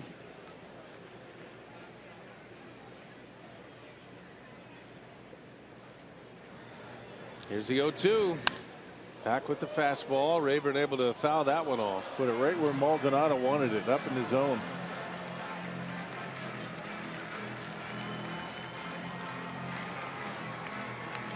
Rayburn's been around a long time. 35-year-old veteran.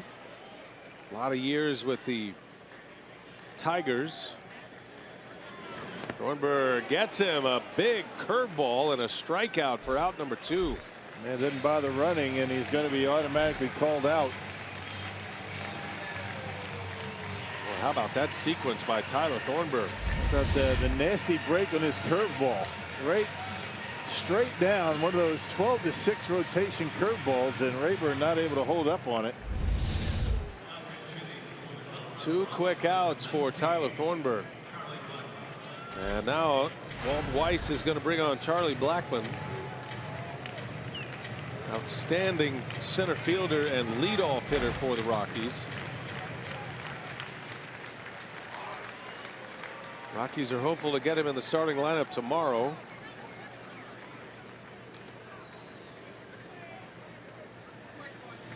And Blackmon takes a ball. Didn't miss by much. Yeah, that low strike hasn't been called all night. I mean, either side actually looked like a good pitch.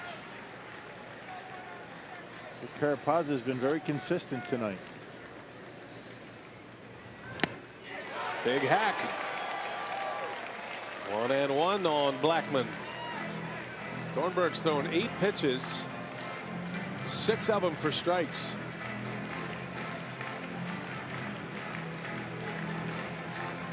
He's an out away from save number 5.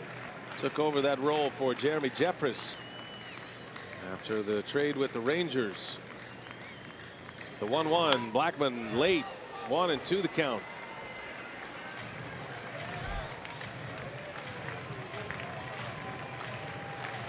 An all-star player in Blackmon. 21 homers and 60 RBIs and a .321 batting average. He's a big bat for the Rockies. Thornburg a strike away. The 1-2 on the way. High fastball. Thornburg likes to pair that big curveball with the high fastball. They did it to Rayburn. Let's see if he goes back to it.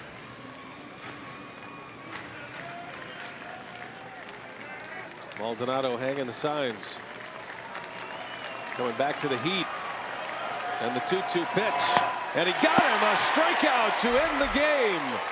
Thornburg carves up the Rockies for his 5th save, an 11-pitch save for Tyler Thornburg, and a 4-2 win for the Brew Crew. Neuenhuis drove in a pair on the first. Chris Carter with a home run, his 30th in the 3rd, and the Brewers make it back-to-back wins. 4-2 final makes a winner out of Jimmy Nelson today as he improves to 7-13. That sets us up for Brewers Live. Let's check in with Craig Cashon and Jerry Augustine standing by. Take it away, Craig. Okay, BA, good game here to start out this 10-game homestand for Milwaukee. A lot of milestones to talk about with Carter and BR, but more importantly, it's Jimmy Nelson picking up his first win in more than a month. We'll break it down here from Craig Counsell coming up on Brewers Live.